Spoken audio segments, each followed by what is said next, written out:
Good morning, everybody. Thank you for our fifth and final session of our 2021 Pacific Northwest Pretreatment Workshop. This is R.E.D. Hoop with the City of Klamath Falls in Klamath Falls, Oregon, and we're going to start off with some housekeeping details. For your CEUs, there is a poll participation required at the end of each 1 hour session, where you will earn 0.1 CEUs for each session after you confirm that you attended it by answering the poll. We do have a question and answer box that you can utilize for questions, and we can either ask those questions prior to or during the presentation or afterwards. Or if there's any technical difficulties, we can always address that through that method.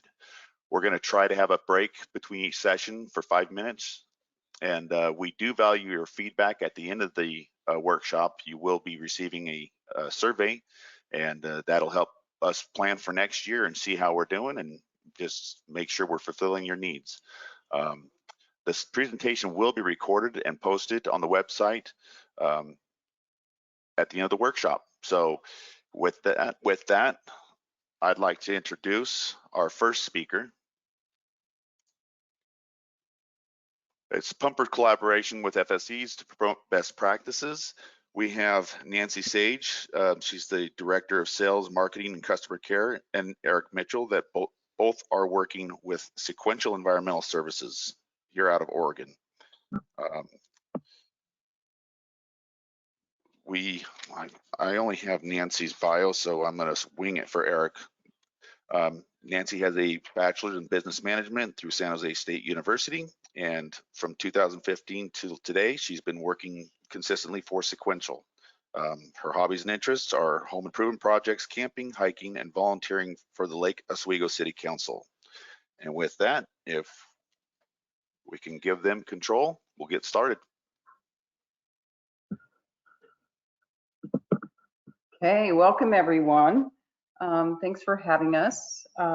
As you heard, I'm Director of Sales and Marketing for Sequential. Eric Mitchell has been with Sequential for over 8 years. He manages our Washington region, where we have 3 depots: Seattle, Pasco, and Spokane. So Eric and I will be speaking with you today. Eric has a lot of in the field experience that is quite valuable. We work in areas where there are inspectors and jurisdictions and rules around grease traps, but also remote towns that may not have the same kind of structure to encourage enforcement. So we've seen it all, the whole spectrum. Trying to control my screen. There we go. Okay. So we'll talk a little bit about Sequential, who we are, what we do, and then pumper collaboration. We'll show you some of the things we've seen out in the field and the issues that pop up, and how we're coaching our customers for mutual success. We are partners with you to ensure that good practices are in place for good interceptor hygiene. And we're working hard to leverage technology. We've made great improvements in our systems so that customers receive immediate feedback when something needs adjustment. So we'll show you that as well. So who's Sequential? We're the longest running commercial biodiesel producer on the West Coast. We collect used cooking oil and maintain grease traps in Washington, Idaho, Oregon, and California. We have 13 different depots and over 20,000 FSEs. The majority of those 20,000 are used cooking oil, and the minority have grease trap. But we have a ton of experience in this area. We take the oil that we collect through used cooking oil collection and as well grease trap waste, and we bring it to our plants. We have a plant located in Salem, Oregon, and another one in Bakersfield, California. So we'll bring it to the plant that is closest to the point of collection. If you have questions along the way, feel free to jump in and ask. So this is our process. We collect the oil, we take it to one of 2 plants to refine it into biodiesel. And that fuel is sold in our local communities. We sell our biodiesel fuel in Washington, Oregon, and California. FedEx Ground is one example of a fleet that's using our fuel, but you can also find it at retail stations. But mostly it's fleets. Okay, Eric. I'm going to ask Eric. Eric, if you could introduce yourself a little better maybe than I did, who you are, and then maybe. No, you're golden. So yeah, my name's Eric Mitchell. Like Nancy was saying, I've been with the organization over 8 years now. I got a degree in bachelor's science from Texas A&M and moved up here directly after college. I was a little bit into the petroleum industry right after school, just didn't feel quite right about what I was doing for my future, so I made the leap to clean energy. And I have hobbies in everything outdoors. I love animals, I love sailing and scuba diving, so anything outdoors, you can find me there. So jumping into the presentation here, everybody wonders what we do with our product after we collect it. And you know, we are a biodiesel company, so one of the biggest things we want is the cooking oil out of it, the fog. So in older days, we would just take it straight to the local digester, and that was just an easy option to get rid of it. But we found we were wasting a lot of the cooking oil out of it. So we started to bring it to our plant and heat and reduce the water out of it, and then send the water to the digester in what we call the muck. But recently we found that we can send it through a series of filters and a centrifuge to obtain the biodiesel, and this is reducing the fossil fuels that are needed to heat the product. So we still do all of the above. We're really trying to get towards bullet point C on this slide though. Just reducing the amount of fossil fuels needed, and using filters in a centrifuge is our new target. Yeah, if anybody's You said that fog contains how much oil that we can use usually? About how much?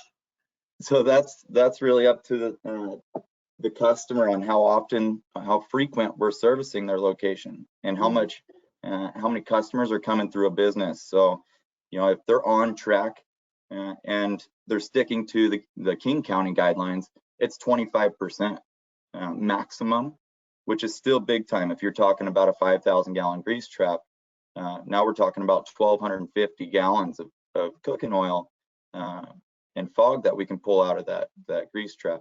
You'll find here in a couple examples in a couple slides that that's not the case, and that's one thing we're going to be using our technology, and we've been using our technology in our FSC relationships to increase frequencies and keep customers on track, so they're not clogging their plumbing because they're waiting way too long, and there's just a ton of grease in these grease traps that are clogging up the whole business.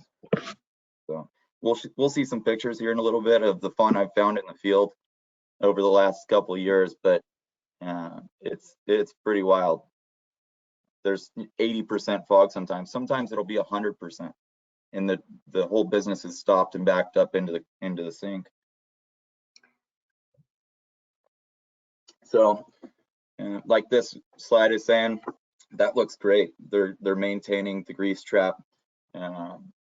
Usually it's chain restaurants that have higher standards, but a well-maintained grease trap is the goal. You know, they're not having backups, they're not having shutdowns, they're not clogging their pipes and cracking concrete. So King County regulates that, you know, 25% fog is maximum for each grease trap. But if you're doing it a little bit more than that, you're never going to have a backup, and you're never going to run into a shutdown. So grease interceptors should be cleaned regularly. Here's a good one. So I don't know how many of you put your face in a grease trap or smelt this before, but customers just don't like to be around. They don't want to. So what we've done lately is leverage our technology. We've incorporated our applications in the driver's hand, where they're taking pictures, before and after pictures of the job site. And then they report digital fog reports where they're inputting it directly. It goes straight to our website in our database, and it goes straight to the inspector. So as you see here, this is 100% fog from top to bottom. That's actually an outlet right there. It has straws and strings and probably 5 feet of fog in a 6-foot grease trap. And so this right here shut down the business, and it took 3 different services for us to come back out over 2 hours a piece just to get 1,000 gallons of this stuff out, because there wasn't a water source nearby, and we had to just manually suck it out with a 3-inch hose. So anybody have any questions or comments about these? This is the fun. So this one was a grease trap down in Tacoma, where when they built the place and they paved the parking lot, they had actually plumbed the neighbor into this grease trap as well. And then the neighbor switched businesses, and a new neighbor moved in, which was a paint place. And they didn't realize, or somebody in the business was doing it, but they were pouring paint down the drain, and it was going into the grease trap of one of our customers. And it ended up creating a solid rock to where you couldn't, with water, with heat, with everything, you couldn't actually pump it. And so they had to crack the whole concrete, pull the entire grease trap out, replumb the plumbing from the neighbors, and put a whole new grease trap in. And it was over 20 grand for them to fix this situation. But having those eyes on the ground, this time the customer was notified when our driver was there, so they actually came out and saw it. But our driver had taken pictures, relayed notes into our dispatch team, which went straight to our customer service team and then back to the inspector, because the inspector was on site the next day. So this was a really bad one. This is just another negligent factor of a customer not wanting to pay for service or not wanting to get a frequent enough service. This is after 2 years. They finally had an inspector come out, and it had completely molded over the rock hard grease trap. So this was a 5-foot deep interceptor, I think 2,000 gallon interceptor that took a whole day's worth of work to clear out. So they were definitely not able to run any sinks in their business. And just another example here, it's wild to see what goes down the drain outside of, it's nice when it's just cooking oil, but these are gloves and straws and forks, and it's pretty hard to imagine that a fork can make it all the way into a bin 150 feet from the restaurant sink, or how did it even get past the strainer? But these are great examples of how we're leveraging our technology to get back to the customer, and because typically the business owner doesn't know what's going down their sink. It's their busboy or it's their dishwasher that's doing this, and it's just negligence. And this allows us, the pictures allow us to send an email to the customer, get on the phone with the owner, and then they can take care of the problem immediately without us having to come back out and open up the manholes.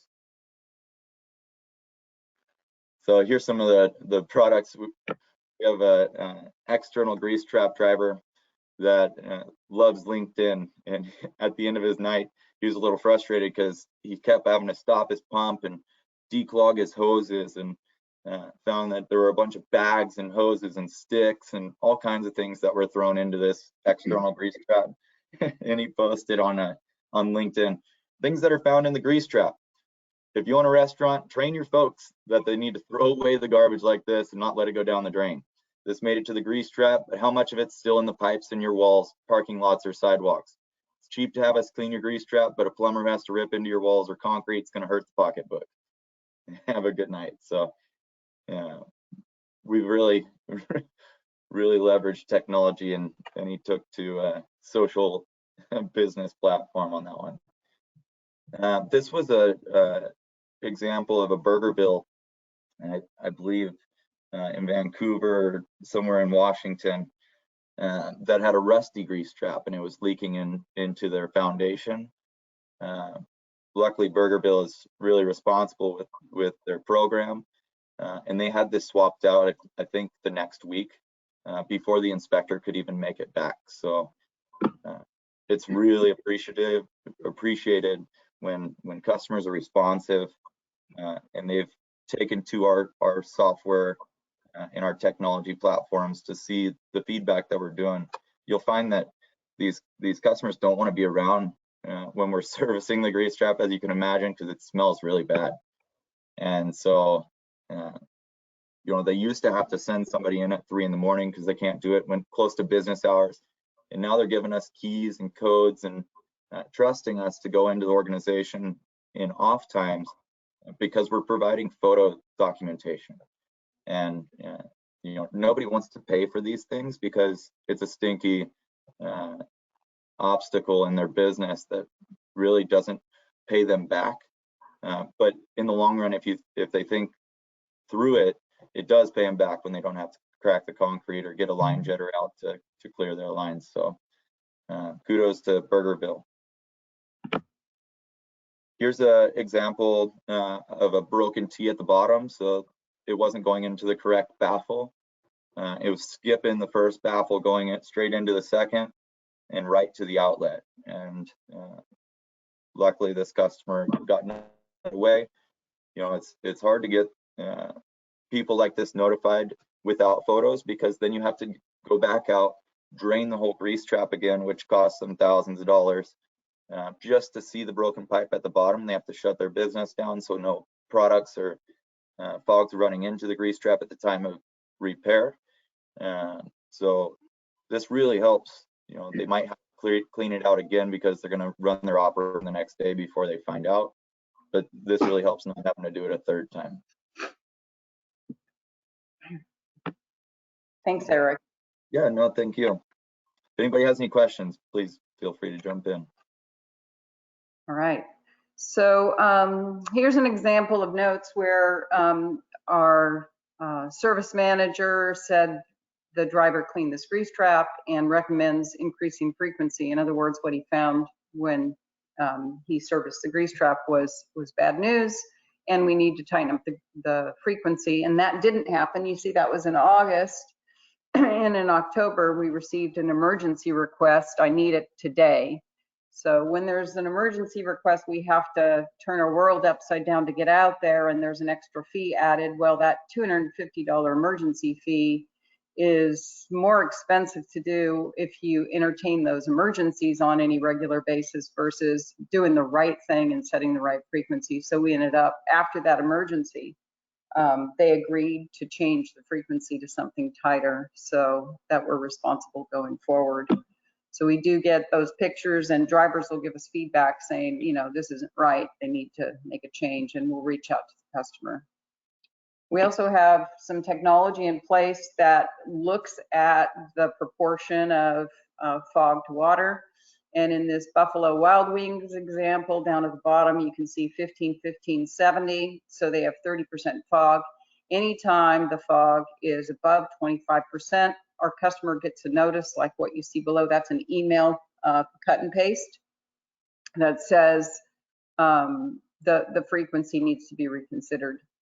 So we'll engage with the customer so that they can do the right thing. It's nice to have the automation look at those metrics and trigger the notice rather than humans needing to notice that something isn't right. So we just send them an email. And our system also tracks every ticket for when we've serviced it. This is a Buffalo Wild Wings example where you can see we serviced on June 30, August 26th, and October 27th. And for each one, if you look down at the bottom, you can see it shows the start time, the end time, 41 minutes, 1,000 gallons, and fog was 10, solids were 5. And we've got those stats for every ticket in the system, so we can look at trends. You know, when COVID shutdowns happened, the fog lightened up, and it wasn't as bad, but then restaurants came back online, and we can look at the history of fog and solid through the history of tickets and see if changes need to be made.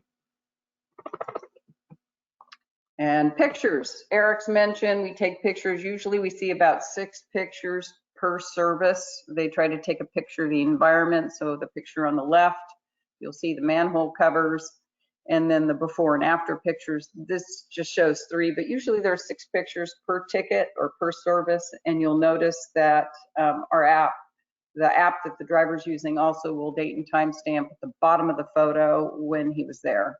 So you can see it's when he uploads the pictures. So you can see the before and after. And then when the customer asks questions, especially if any time has passed, no one's going to remember what happened, back in July or back in August, but we can look at the pictures and the notes from the driver and relay what occurred.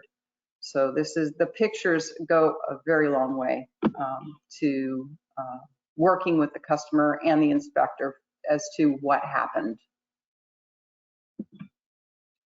And this is the last slide of our presentation. Eric and I just want you to know that we're partnered with you. We want good hygiene in grease traps. It makes our job easier when the customer does the right thing. So we're happy to share information with you. We often send out schedules for the Portland area when we'll be on site to FSEs in the coming week. We share fogs after the fact with our inspectors. We have it all digital. The pictures aren't shared, just the data, but whenever a picture is needed, we're happy to pull those and share them because we realize that you are all very busy. There's a lot of grease traps out there and your eyes can't be on every single one of them. So thanks for all you do. We appreciate it. Any questions? Yes, great. Thank you, Nancy and Eric. I do have one question. How do your drivers measure the fog and solids ratio content? Well, I'll let Eric answer for Washington. I can tell you that the standards are different in California than in Washington and Oregon. California, they're asking us to report percentage of fog. So some of those examples that I shared were percent of fog, but in Oregon and Washington, they're looking for inches. So the unit of measure is different depending on where we're servicing. So Eric, I'll let you take it for Washington. Yeah, it is inches on our fog reports in Washington. So they're using a tape measure for inches. Okay, great. And then another one. Oh, go ahead. There's a tool called a sludge judge. I don't know if you're, you know what that looks like, but it's a tube, basically a siphon tube. You'll find with grease traps though, it clogs pretty easily and it doesn't get all the contents because like you see in these pictures, there's the rock hard. At the point that they're rock hard, we make sure the customer knows that they're just not servicing it frequent enough. We're on it. We tell all our customers and our drivers, you need to be honest and not fudge the numbers because we want to increase their frequency and help their plumbing and make sure they're staying within inspection. So usually if you can't get the sludge judge all the way through, it's bad enough that we're writing the true numbers down that, you know, this is a 100-inch grease trap that had 80 inches of fog kind of a thing. And the only way to do that is, but we use a thing called a stinger at the end of our hoses, which is essentially a PVC pipe to get through the product because wiggling a loose hose around just doesn't get the job done. So you can find the bottom and then you pull the stinger back out, you can see the contents on the side of it, which help indicate where the fog is. Okay, great. Another one, is Sequential the only business providing this service in these regions? Is there any interest in expanding to Canada? Oh, good question. We have competitors in the regions where we work. We have, 3 depots in Washington, 3 in Oregon, and the balance are in California, all the way down to Southern California. We currently do not operate in Canada, but that is an interesting concept. So I've been with the company 6.5 years, and we have expanded over that time to cover more geography. I think it would be interesting to look at Canada. Thank you. Okay. And I think this one is kind of, we have the luxury of the preferred pumpers programs here up here in the Northwest, but this question is, can Sequential send the sewer districts the reports as they service our FSEs? We've had some companies do this and they say they can't, and some say they can't. Right, so we tried that. Ali Dirks is probably on the phone, where we were sending a report at basically, you know, the day that it happened, we would send the metrics, but it was filling up email boxes. So if you're in a big metro area like the Portland metro area, and there's a lot of grease traps that we're servicing, if you get one email per service, then pretty soon you find you've got a pretty tall stack in your email box. So the feedback we received when we tried that was, it was a little overwhelming to get it one by one by one by one. For small towns, I could see that that would be a good thing. So currently we're batching them. So sending them in, you know, multiple day chunks, you know, send that data across. So we've tried it both ways, but we find the inspectors prefer to get a batch. Okay. And another one, I have customers in Tacoma that say they have you guys pick up their waste oil for free. I would like to know if this is accurate. It would be great to promote this service to other customers. So used cooking oil is collected for free. So there might be some confusion, because we deal in both types of grease, the liquid oil, that's the frying oil, and that is a free service. We will provide a bin, and they deposit into the bin, and we'll collect from it on a frequency, and there's no charge for that service. We appreciate the value of the oil because we'll turn it into biodiesel. As far as the grease trap, that is never free. We will charge a fee for that based on, and we have a calculator that we use. It's based on distance from the depot, the capacity of the grease trap, are primary indicators for, you know, what that price will be. Distance is a big piece of it. You know, further out we have to drive to clean the grease trap, but there's always a fee attached to a grease trap cleaning. One of the nicer things since we've grown in the industry, grown our organization, as well as our response time to service. So these customers that need their waste oil picked up, I tell my team that I'm trying to become the Amazon of cooking oil, where we're doing a same day, next day style of service. We have some of the nicest bins in the field, some of the nicest equipment to collect, and the most trained team that we've been able to really grow over the past 15 years. Okay, great.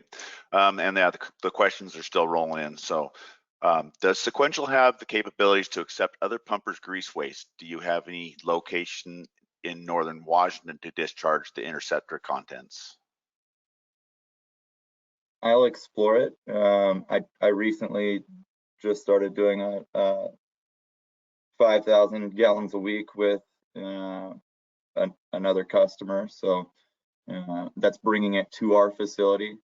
So it's a little bit at a time to make sure we can handle the contents and take care of our customers at the same time without overloading our facility.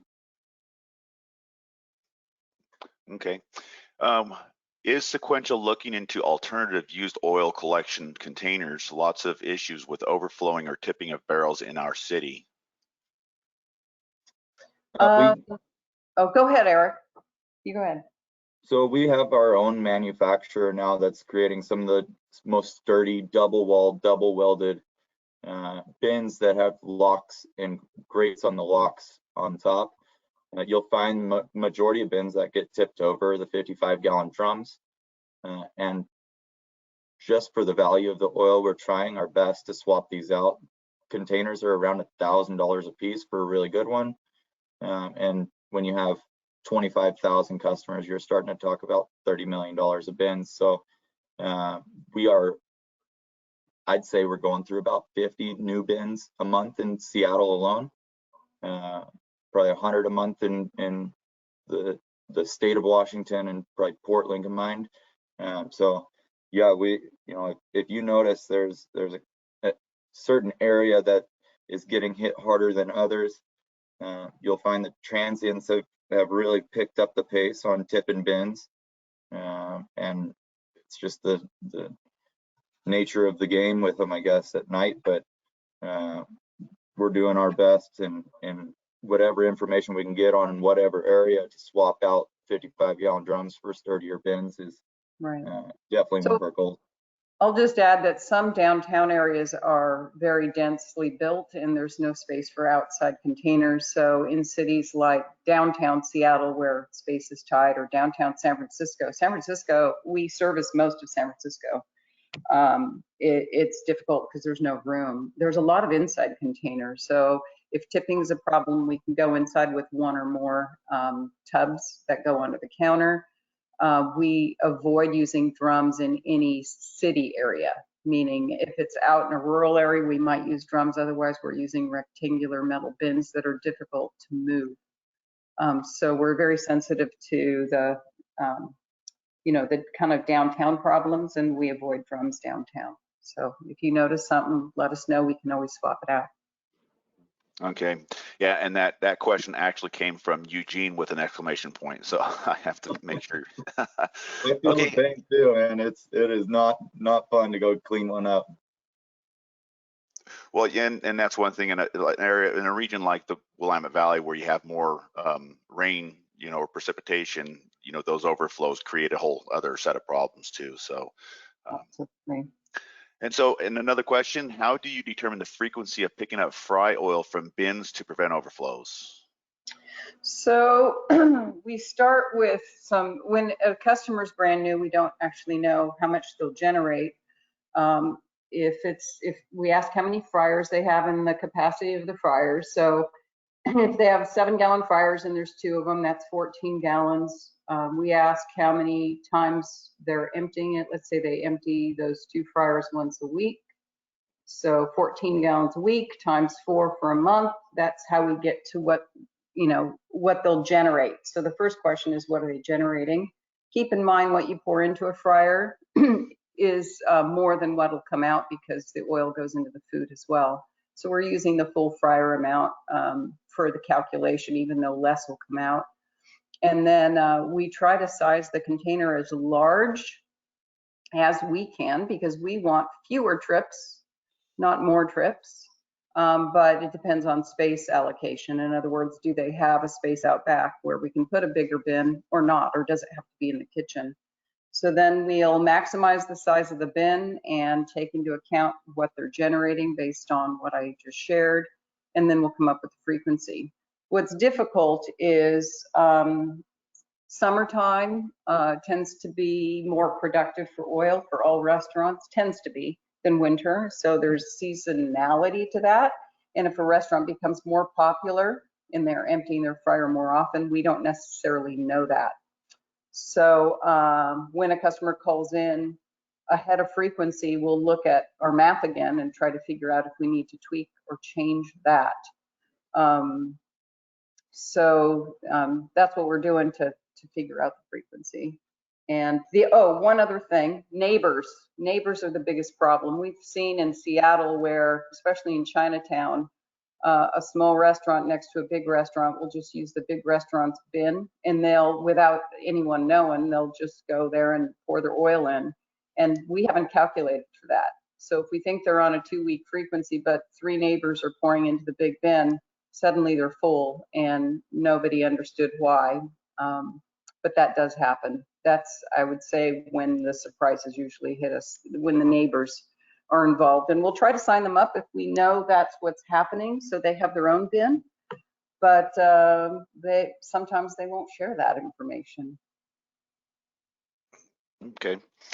And another one, does Sequential have, or what is Sequential's thoughts on what may be because the food service industry tends to be a pretty high turnover for employees. Does Sequential have any input or opinions on what may be the best form of educational outreach for food service industries to continually keep that message out there as far as proper use of grease traps or maintenance of grease traps and such? We've created a few short videos. We have one for proper maintenance of a used cooking oil container, for example. A common problem is that the grate will be full of food. They pour the fryer oil in and the French fries or whatever will stick to the grate and kind of clog the top. So they think it's full because they'll keep pouring over the mass of food on the grate, and it looks full, but it's not full. It's just they have a clog. So we have a short video that we send out that says, here's how you maintain your container and don't pour past its capacity, which amazingly some people do anyway. I mean, these are, it's amazing that happens, but how to scrape the grate and keep it open so they can pour oil into it. So a short video might help. That's been a good tool for us with the container management. So as the service manager, and I know up and down the West Coast at all of our facilities, all the service managers and depot managers and supervisors, we really tell all of the drivers that they're the face of our business.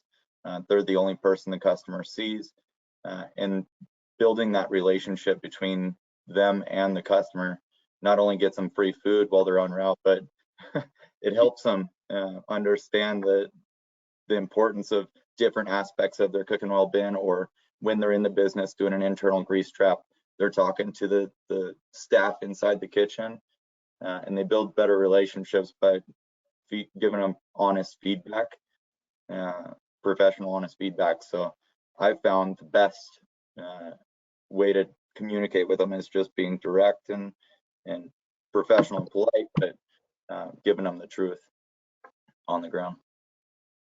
All right.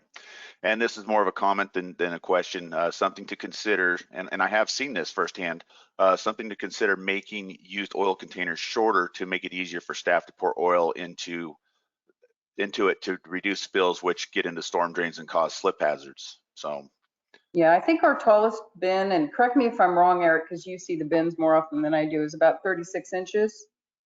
Yep. Okay. Well, so far that's it for the questions. As municipalities or districts, and most of us, we get out in the field and we try to do a certain amount of educational outreach and whatnot. And we have to be careful also that we don't specifically promote a specific business over another, to equal the playing field, so to speak. But whenever I see a sequential sticker on the side of a container, I'm pretty confident that they're doing the right thing.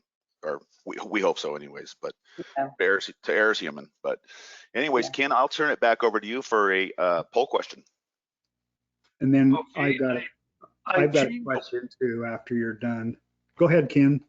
Okay, I changed mics because Ed's here, so I went back to my webcam. Am I coming in okay?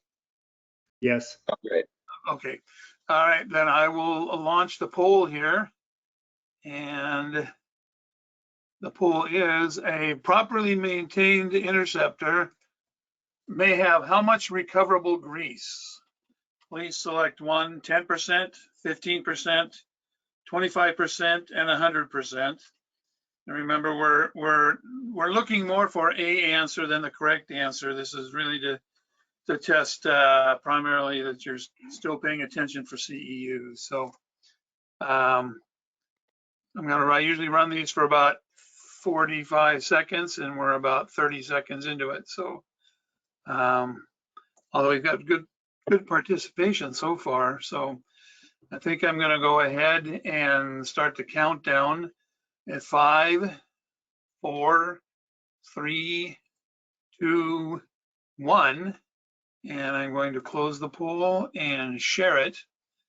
And looks like the vast majority of you actually had the correct answer, which is 25%. But again, thanks for participating. This is logged in, and I'm going to go ahead and give the presentation back to you, Ari. All right, great. Oh, Clayton, you had something, right? Yes, I'm Clayton Brown with Western States Alliance, and I guess I have a question for the folks at Sequential. You talked about your data management system, and flagging grease interceptors if they go above 25% of their capacity. And I'm curious if you have the ability to adjust that, what we call a 25% rule, based on the type of interceptor, because we have a handful of interceptor manufacturers now that are making high capacity interceptors that will hold more than 25% grease before they begin to bypass. So Endura, Shear Products are a couple of them, Travzilla.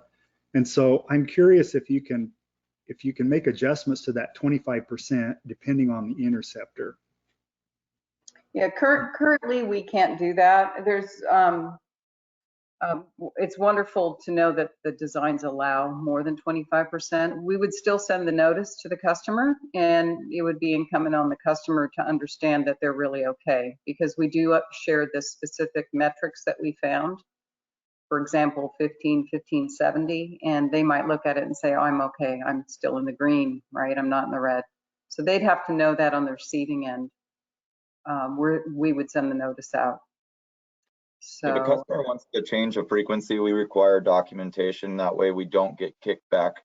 Because when we initially sign them up, we're trying to stick to the regulation in the municipality. Mm-hmm. And so if they want to change it due to them knowing that they have a different manufacturer, it's fine. They just have to document it with us, so we have that that to send back to the inspector if they were to ever come to us. Right. And I've noticed too, we work with a lot of municipalities through Western States Alliance, and we're starting to find some communities are changing that 25% rule. They're taking it out of their sewer use ordinance and putting in a requirement that the interceptor that's installed meets section. It's either tested or it's through ASME or PDI, the testing criteria to meet a capacity, and then the pumping frequency set based on that capacity. I was just curious if you had that option on your software. not currently. It's just one rule that applies to all services, all grease trap services. It's probably just as well to keep the lowest number you can for that kind of stuff. Right. All right, thank you. Hey, good presentation, by the way. I appreciate it. Thanks for inviting us. We appreciate it. You do good work here. Thank you.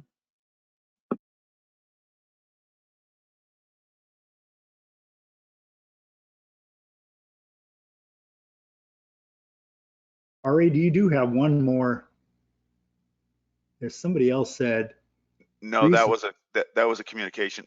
Which one? Oh, in between. Okay. Well, I'm going to get out of the way here. Okay. Thanks, All right. We're ahead of schedule, so let's come back at 9:55. Take almost a 10-minute break, and then I will be handing it over to Ken and Clayton for the next presentation. We'll see you in a few. Thank you very much, guys. Have a great day. Yeah, you have the screen, Artie.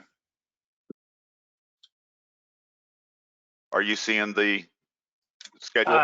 Not yet, but what I can do is Hold on. How's that? there you are. Perfect. Thank you, sir. Okay, thank you.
Hello, this is Clayton Brown. I think Ari gave us until 9:55 for a break. I'm curious, Stephanie, are you on? Yes, I'm right here. Okay, we'll give them a couple more minutes and then I'll run the introductions for you. I do want to say I sure missed the in-person workshops that we used to have. So we're really hoping that next year we can have a real live workshop at the Heathman Lodge in Vancouver, Washington. But meanwhile, it's been interesting because we get a lot of speakers from all over the place. So it's nice to be able to recruit speakers from out of state and not have to worry about travel arrangements and all that kind of stuff. You guys can talk from where you're at, which is nice. I should show you where I'm at just for fun, because I'm in the middle of a remodel on a house, and so my desk is my wife's craft table in the kitchen that has no stove or sink or dishwasher or cupboards. Nice. We have a tiny apartment upstairs above the garage that we're living in while we remodel the rest of the house. So meanwhile, Wow. I'm gonna turn my camera off. You didn't have enough closeness with the pandemic. You need to get a little closer. Well, yes, we are definitely close. And we have a big family, so it's been frustrating for my wife because she can't entertain everybody here. We don't have any place to do that. We'll go ahead and jump in.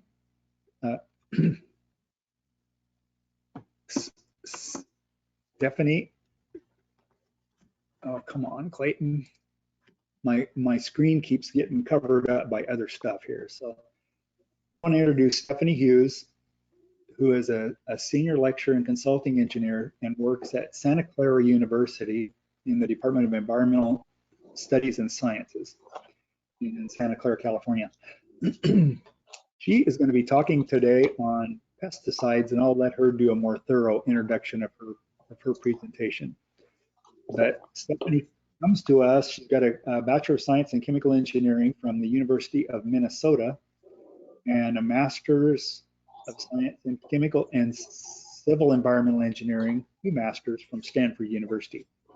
She likes to hike and garden. Oh my goodness, you take after a person that takes after my own heart.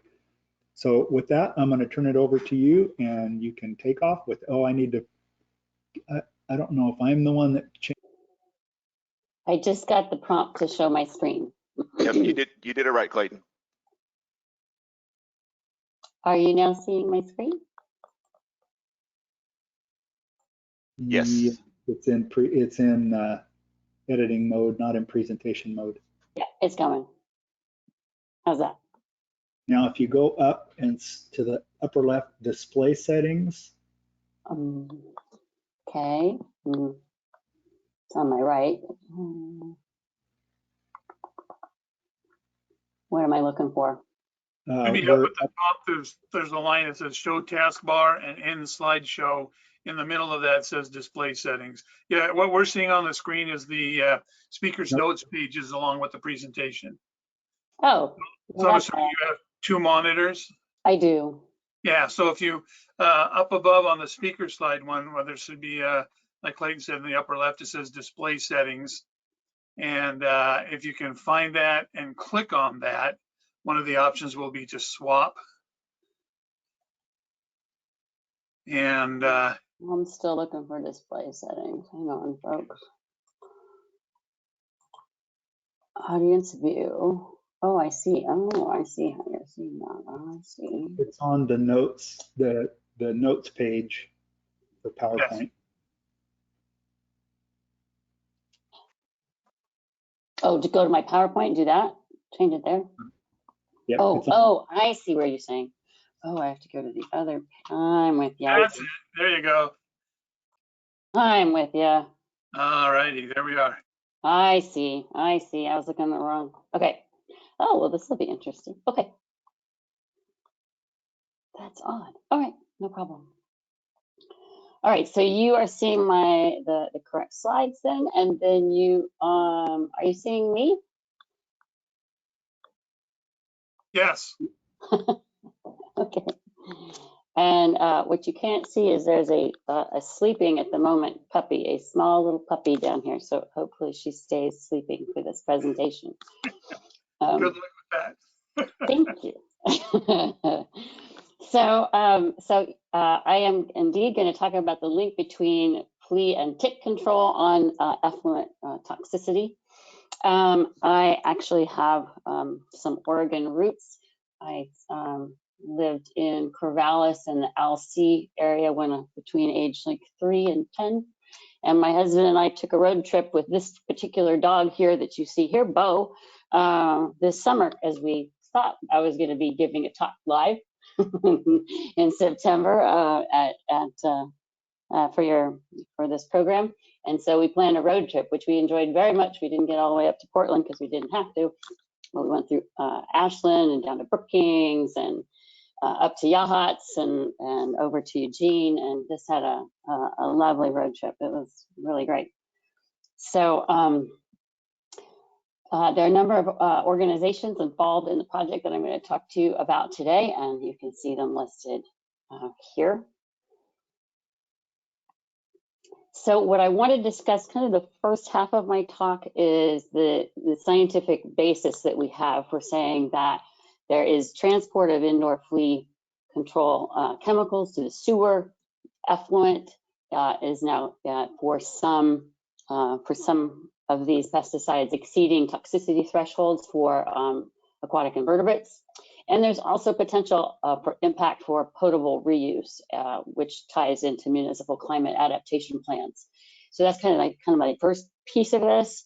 And I'll stop then to make sure that there aren't, if there's questions that need to be answered, and then we'll jump into solutions and then how we're trying to get those messages out to the public regarding those solutions. So first is kind of the science behind the problem, and then we'll hit solutions. My goal is that you will understand the concerns here about indoor flea and tick control and understand those pathways to the sewer and subsequently to the water bodies, and that I give you sufficient information as well as link to a website so that all of you, gosh, 103 of you, that's awesome, have the confidence to speak with animal care professionals and discuss this topic. And I'm going to talk later about how BACWA, the group that I'm with, and NACWA, the National Association of Clean Water Agencies, how we've been engaging with the vet community, and maybe some of you out of this audience of more than 100 would have the wherewithal, the resources to maybe join us as we have turned this from a Bay Area and California discussion into a national discussion.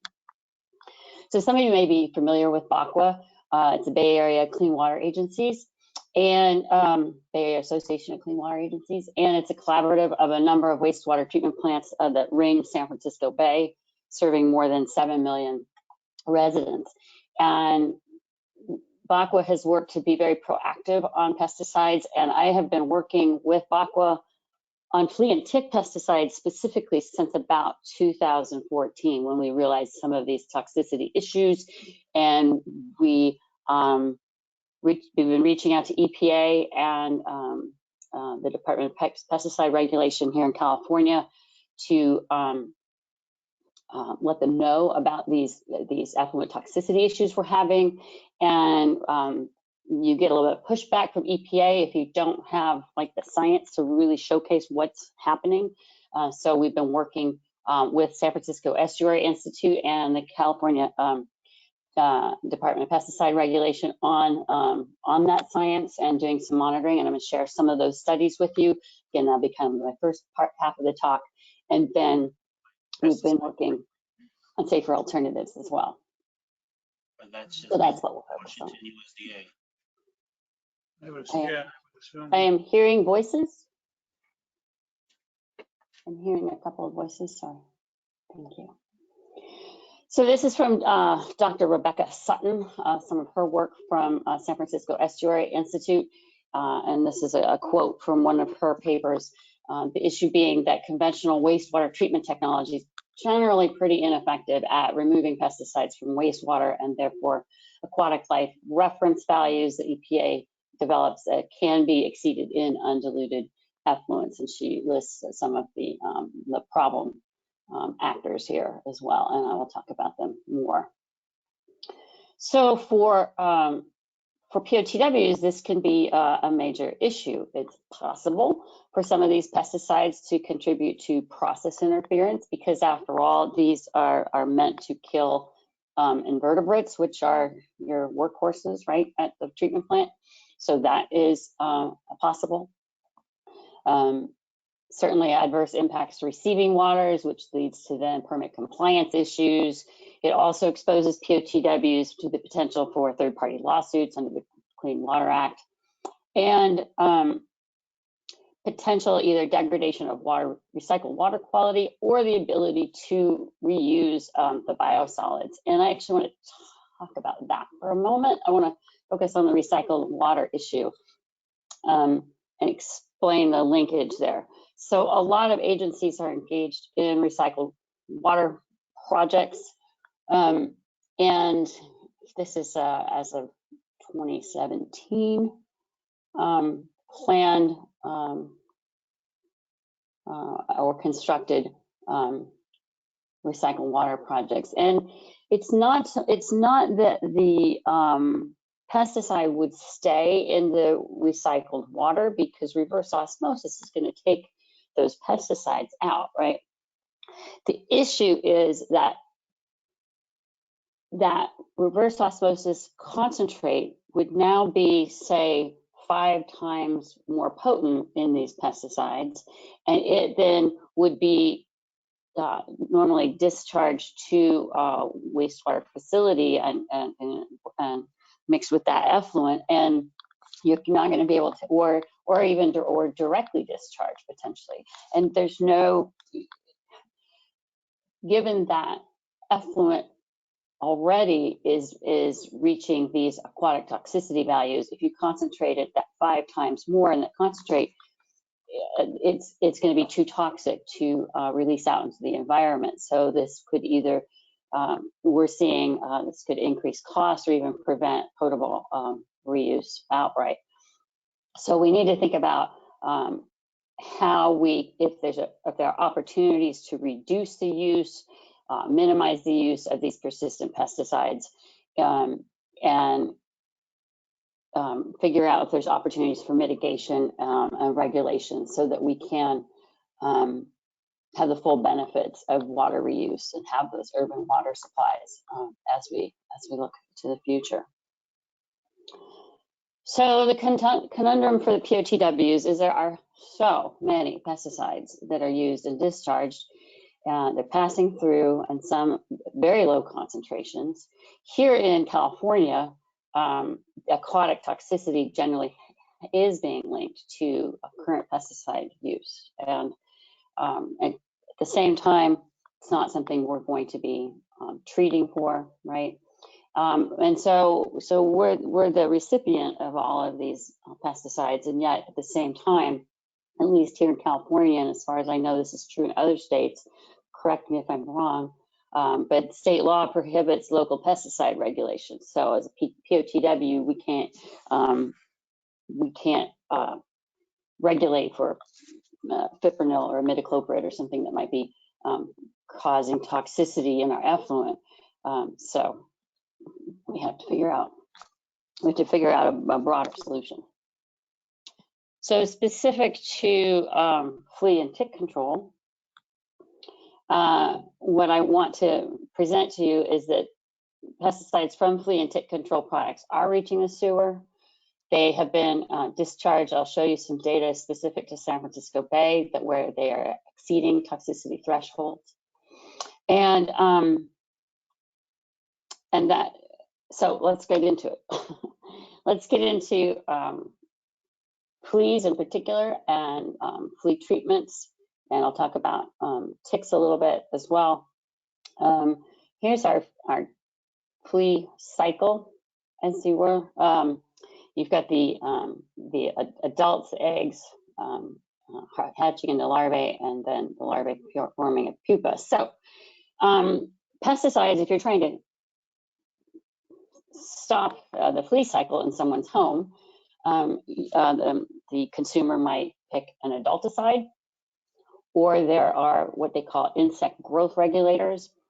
So this impacts either the viability of the eggs or the larvae. And to my knowledge, there's no pesticide out there. There's no active ingredient out there that can penetrate the shell and kill the pupa. So there's nothing for that. So you'll see adulticides out there. You'll see insect growth regulators out there.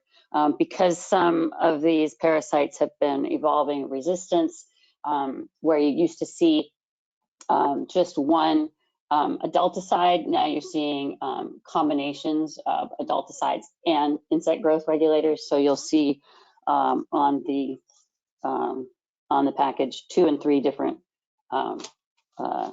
chemicals mixed together now. Of all of these, there are 6 in particular that we have found that are both exhibiting that aquatic toxicity and persist in the environment. And these are the 6: bifenthrin, deltamethrin, which are pyrethroids, fipronil, imidacloprid, indoxacarb, permethrin. And I'll talk later about messages to consumers. And one of our messages at one time, we considered listing these 6 and saying avoid these, which is probably unrealistic anyway, right, for consumers to remember these big names in their heads. But even so, recently I was at PetSmart and checking it out. And PetSmart, you used to be able to like pick up, say, the Frontline Plus, pick it up off of the shelf, the little box, right? And often in PetSmart, it was right as you walked in. You like couldn't even, the shelf talkers, everything was right there. They want to make sure you saw that as you entered the store.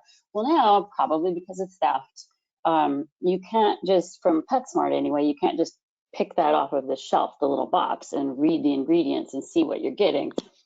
Now the consumer sees these things. If you see what I'm having in my hand here, these are just like shelf talker kind of things, and you just pick up these cards and you take the card to the checkout, and then you make your purchase there, and then you get your box.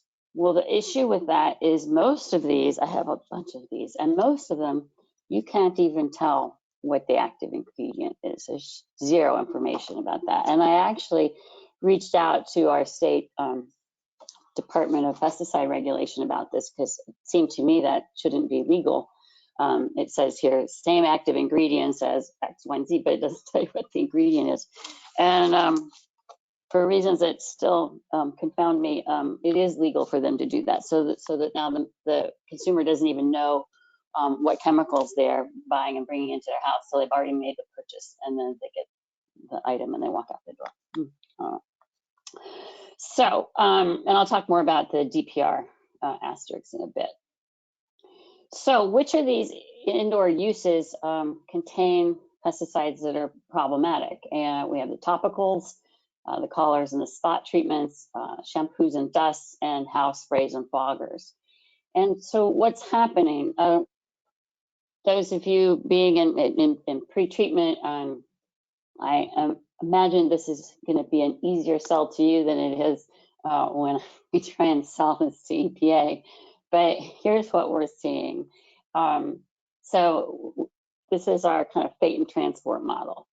Indoor flea control is used, then you're washing your hands, the pets, the pet bedding, the floors, the carpeting, and washing that, right, is going to get it into the sewer. So what I'm going to try and show you in a little bit is how the pesticides kind of move around the home and can get onto clothing and bedding, etc.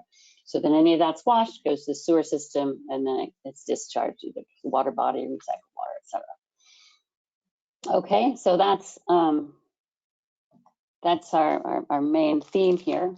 So first, let's see how some of these things work. And we'll get into orals, oral medications, things like that later, because that's part of the solution half of this, if you will.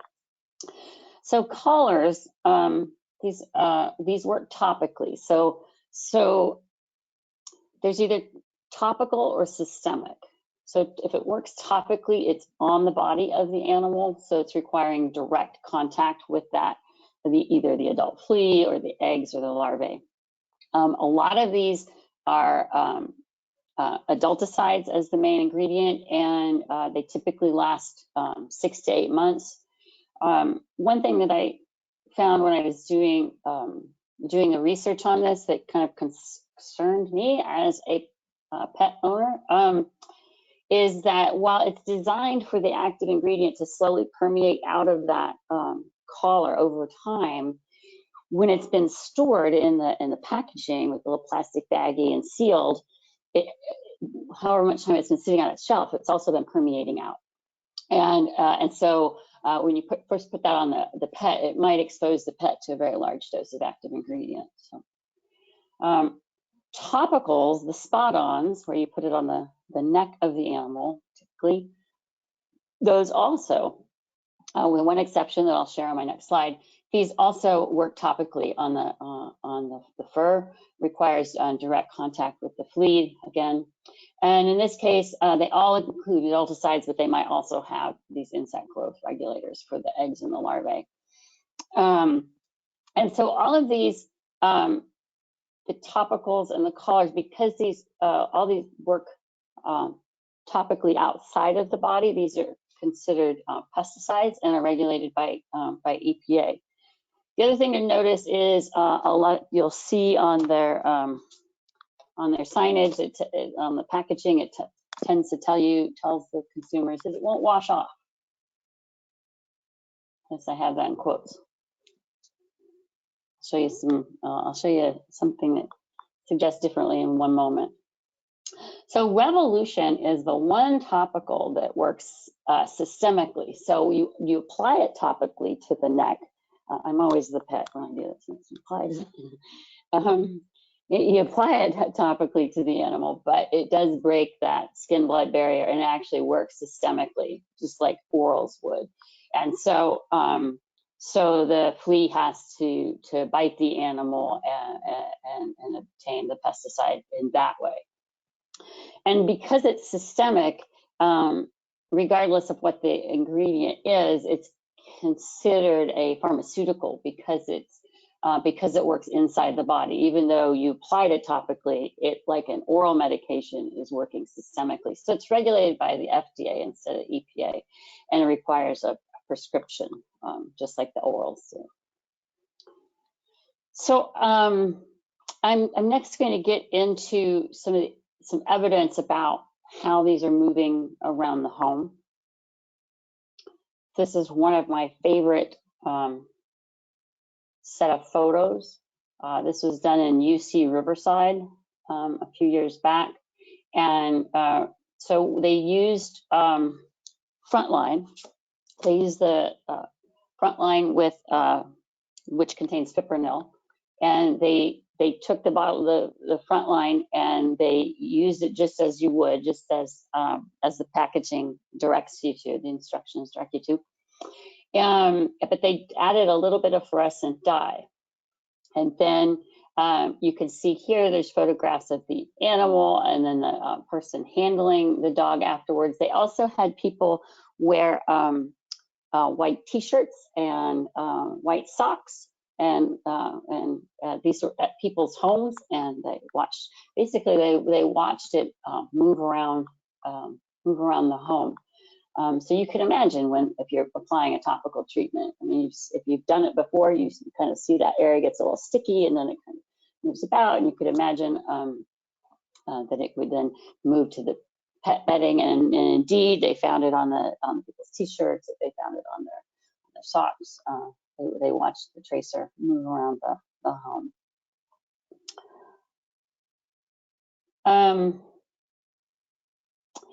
spot-on products, as I mentioned before, they say that they're waterproof once they're dry, and a lot of these include the frontline or a frontline knockoff, if you will, that includes this fipronil at over 9%, and they have you apply it every 30 days, right?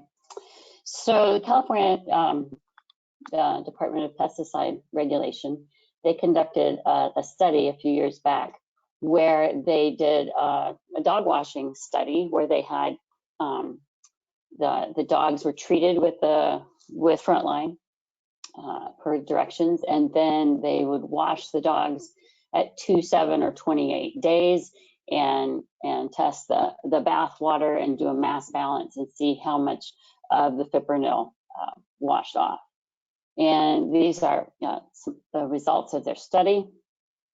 And this is the fraction washed off, and you see it 2 days after application, and they had one where it was as much as 80% that washed off, down to looks like about 5% or so. So that you can see there's a big range there, but 10 to 20% washing off after 2 days, and even also again after 7 days, less after 28 days. But you might imagine that could be because there's less on the animal at that point, because it's that the pesticide has had opportunity to transport around the home instead. I think this is the study. This is showing with their graphical abstract. So this is the study that I was quoting from here. And notice they're trying to make the case for then how it's getting into the surface water, either dogs swimming or the bathing, or again, this indirect transfer to the humans, the bedding, the indoor surfaces, and they're therefore getting to a sewage treatment plant and then out to the water body. So this is, it's been really exciting, I have to say, in California. The California Department of Pesticide Regulation in the last few years, they've really been collaborating with wastewater agencies, and they have 2 scientists, PhD scientists, that are like sewer expert kind of scientists, and they've been getting in and doing these kinds of studies, which has been just awesome, just a delight. So here's a study where in 1990, California Department of Food and Agriculture wanted to look at the transfer of residue to people and their clothing after a fogger treatment in carpeted rooms. And this is, I'm going to nerd out for just a minute because I think it's a pretty well done study. So what they did is they used a brand new hotel room, or a brand new hotel, so that they had identical rooms, right? And identical rooms, and it didn't have a background pesticide residue, right? And they set up the fogger per the label directions, and then they had the room ventilated. They did everything per the label directions. Then they had participants come in and do a standardized exercise routine in specific locations in the hotel room. And then they analyzed the shirts, the tights, the gloves, and the socks. Very nerdy study, but I like it. So what did they found? So the fogger pesticides, the active ingredients were alethrin and chlorpyrifos, and they were detected on all the clothing samples that were exposed. And certainly, you've got the bare skin and the heads of the participants. So this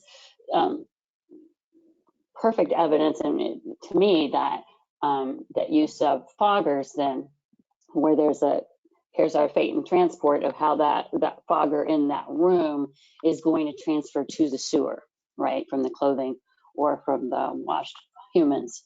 So these are the kinds of this is the kind of evidence we continue to try and bring to EPA's attention. Another study that was done was comparing in-house foggers versus the crack and crevice sprays. And in this case, they sought to understand potential human health consequences of, and so they compared a fogger, perimeter spray, crack and crevice sprays, etc.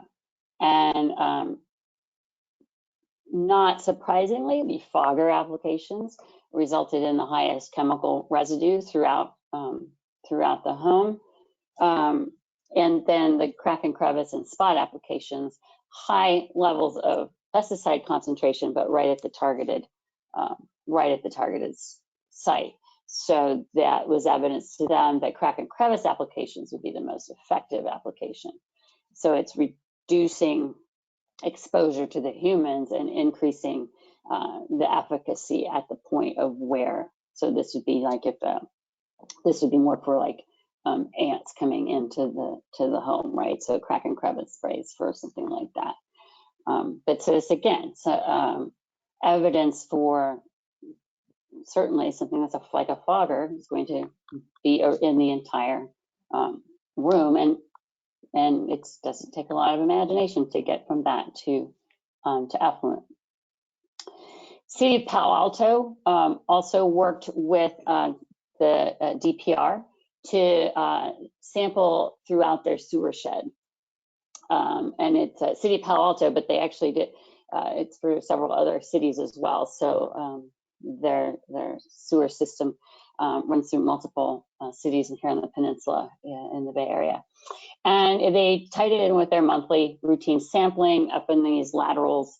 And they also checked influent and effluent. And then they also checked specifically at spots where they thought the pesticides might be a little bit higher concentration: laundromats, pest control operators, and groomers. And indeed, at the groomers, they did. So what they found a few things. They found these flea and tick treatments everywhere. It was ubiquitous throughout the sewer shed. And so that's evidence of it being used in households all throughout that sewer shed. The one thing that I maybe should have stated earlier is for things like indoxacarb, fipronil, and imidacloprid, flea and tick treatments are the only indoor uses for these.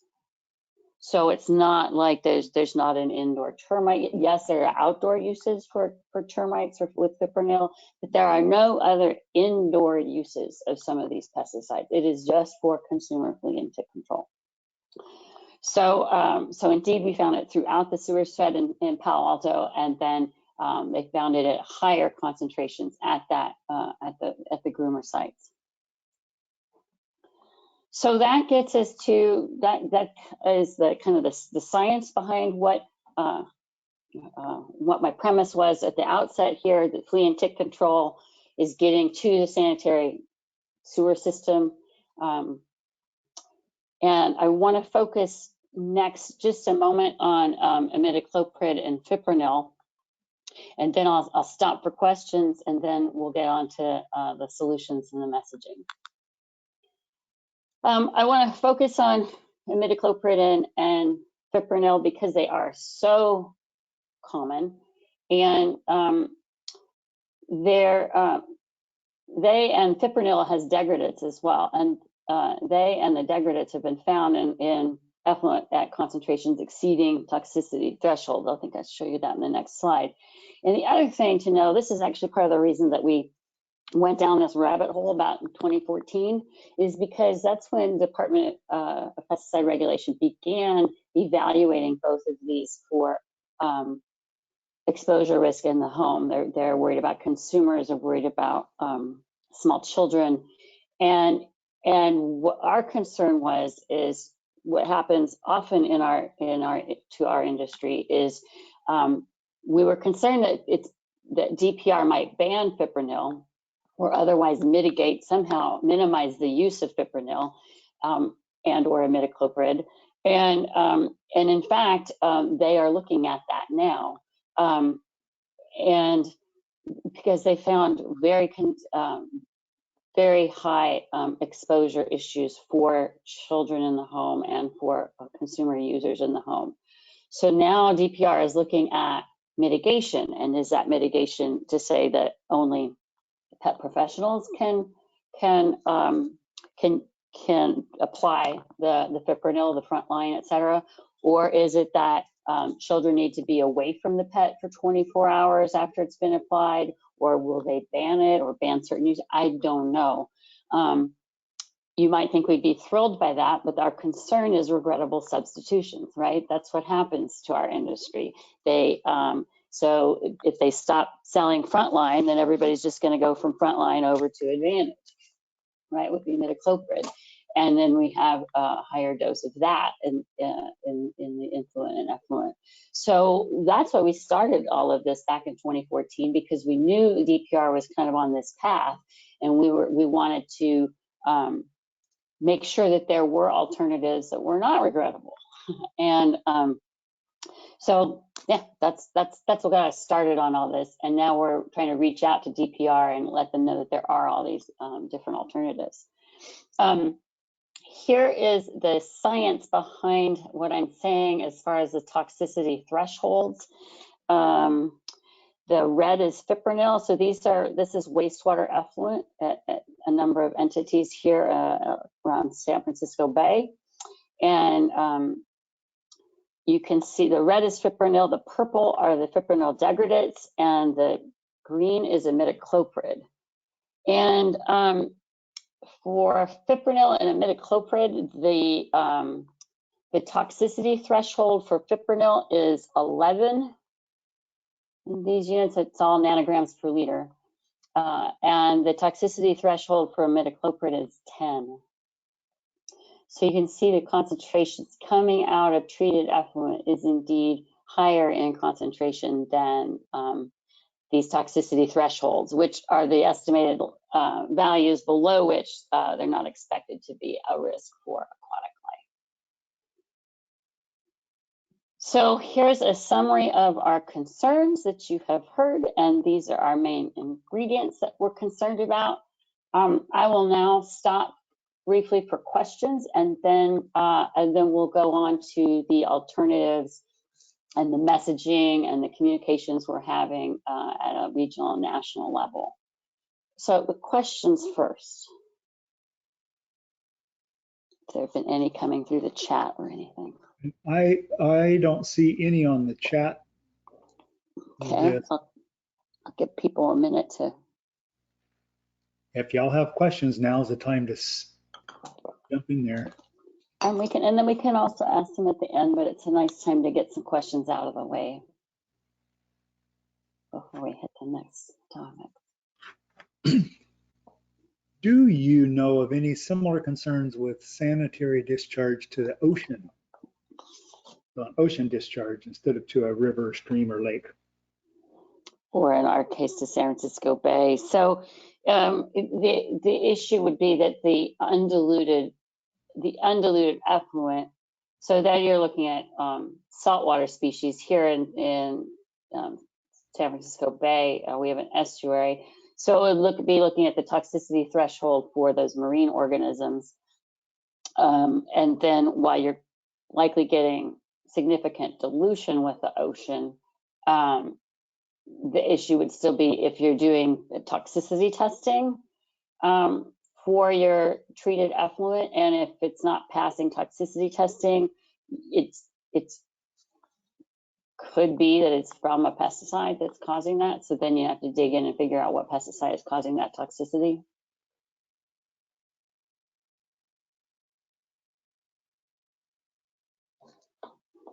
All right. So Here's another one. Sure, Do please. you use flea and tick treatments for your pets? Oh, this is like really. That's a fair question. They're going to pick on you now. Bring it.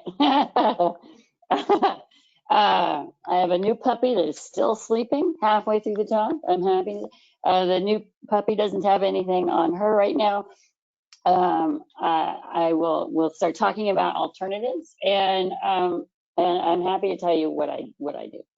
Okay. So I do not use. I have in the past used these spot-ons. I've never used collars. I have in the past used spots, but I do not anymore. I will tell you what I use. All right. One more. Do you have? Wait. Can you provide a few details about the nature of the toxicity concerns? What kind of, what happens? Does it affect the nervous system, the liver? Oh, well, so the toxicity, it's about aquatic invertebrates. Since these are meant to, these are poisons to invertebrates like fleas, right? So of course it's going to be then toxic to water fleas and the like. So it's a toxicity, it's an invertebrate toxicity. As far as if the question has to do with California DPR's findings about human health, I'd have to dig that back up. I would be happy to send that study, a link to that study to anybody who would want it. But California DPR on their website, they have their fipronil public health analysis. They did a presentation on it back last April, I believe. So that information is out there. But I don't remember offhand, and I don't want to misspeak on that. So as far as the human health impacts of fipronil, I don't have that on the top of my head. But so if that was the question, if it's a toxicity as aquatic toxicity, then that's invertebrate toxicity, which is the same way that they work to kill the parasites. Okay, because I think there's a couple more questions similar to that. Okay. Do you have information on pesticide on vulnerable populations like pregnant women and fetuses? And are there studies on cumulative synergistic effects of long-term exposure to pets and humans? And the final one is a link to that study would be great. So that's your homework for today. The link to the study I can provide. That's a great question. As far as vulnerable populations, I do not know, because really, I look at things from the wastewater end of it, right? Not as far as versus the health piece of it for humans. So I don't think DPR. I don't think they looked at vulnerable populations per se. I mean, they looked at children, but I don't think they looked at, say, pregnant women. Those are great questions. And I don't think there's been a lot done with the synergistic effects either. Those would both be great studies. But yeah, I can get a link to that study. And maybe I can do that at the end of the presentation and submit that on here, and you can get that out to the chat or something. All right. That looks like the end of the questions. All right. That we so far. We got good number. Good. All right, let's get into some solutions, shall we? So you don't tell a problem without a solution, at least.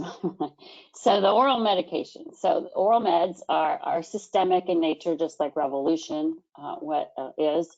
So it does require the adult flea or tick to bite the animal. Most of them are adulticides. There is an active ingredient in program that is an insect growth regulator that then,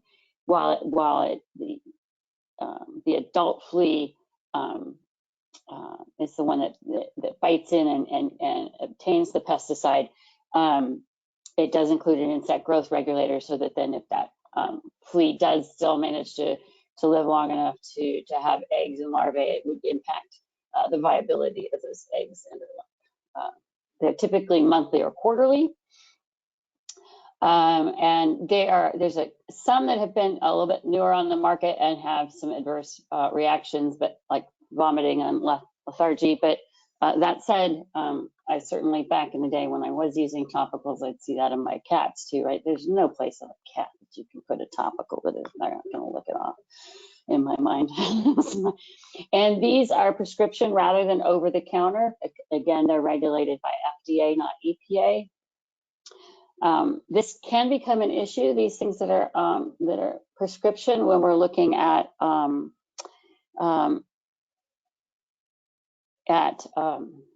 kind of social justice sort of issues. Is there a cost issue here of somebody having to go to their vet, get a prescription, rather than just go to the box store and grab something off the shelf? So it's something we need to be thinking about. What about the effectiveness of those systemics versus topicals? Well, I did some research on this, and some of what I found is that it seems that systemics are more effective. It could be that it's a more accurate application method, right? It's getting into the bloodstream quite directly versus the topical. And you know, if people are putting the topical on, are they really getting it down to the skin of the animal? Where is it going? In this case, you know, it's actually in the bloodstream rather than just being licked off or diluted. And so I have a quote here from one study where they indeed found that the systemics were more effective than either imidacloprid or fipronil. So I showed you the circular flea cycle earlier. Let's think about it a different way. Let's think about the flea pyramid, where 95% of what's in the home are the eggs, the larvae, and pupa. So you can think about this as being an environmental reservoir within your home, right? And so if you're treating the fleas on the pet, that's only going after 5% of the population, and what's in your the cracks and crevices and the carpeting and that couch cushion that you haven't vacuumed underneath for God knows how long, it's there, or under the couch, and those kinds of things. So and in fact, AVMA in their outreach materials, the American Veterinary Medical Association, they know this. They know that treating your pet won't eliminate the problem, and so does the big pharmaceutical companies that sell these pesticides. They know it won't solve the problem either. But so it says here, in addition to treating your pet, reducing the flea population in your house, thoroughly cleaning your pet's sleeping quarters, vacuuming floors, careful regular vacuuming will help remove these. And interesting, nerdy thing that I learned from doing my research is that regular vacuuming is particularly important, because it turns out that the vacuuming itself, vacuuming of say if there's the pupa with the hard shell, which is the last phase before it becomes an adult flea again, there's something about that vibration that they found sort of awakens the pupa to its environment, and it's because pupa can stay in that phase of growth for a very long time. And so there's something about that vacuuming that can release it, and so that it becomes the adult flea. So regular vacuuming, the first vacuum got the pupa to come from out of the crevice and become an adult flea, and then you get them that second vacuum time around. So there you go. So our outreach messages then are what we call mechanical controls, which means really vacuuming and washing any bedding that the animal is in contact with. We would like people to avoid those topical collars and spots. And as I said, we'd like them to avoid these top 6, but people don't necessarily know what they're buying when they're buying their remedies. And to consider talking to vets about oral medications. As for ticks, we don't have these messages yet on our website, but I've been working with some veterinarians and we're going to be adding these to our website soon. This is what we've come up with as far as preventing ticks. So it's sort of the equivalent of, this is for fleas, to vacuum and wash and that kind of thing. For the ticks, keep the dog coat short, try to keep them out of the brush, have them in the center of trails with a shorter leash.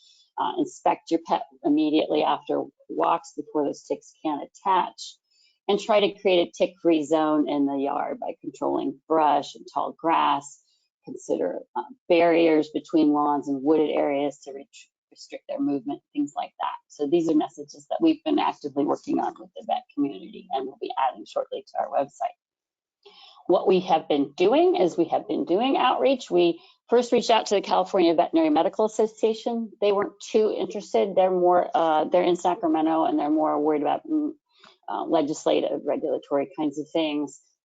And so then we moved on to county level VMAs. Every single county here in the Bay Area has its own veterinary medical association. So we reached out, provided newsletter articles, made presentations available. So I did a presentation in Marin and a presentation for City San Francisco, Santa Clara County, Alameda County, San Francisco have used our newsletter articles. We also create a social media campaign, which you can see on the right is an example of one of those. And we've developed some websites. Here is the website to look at. So just write down baywise.org.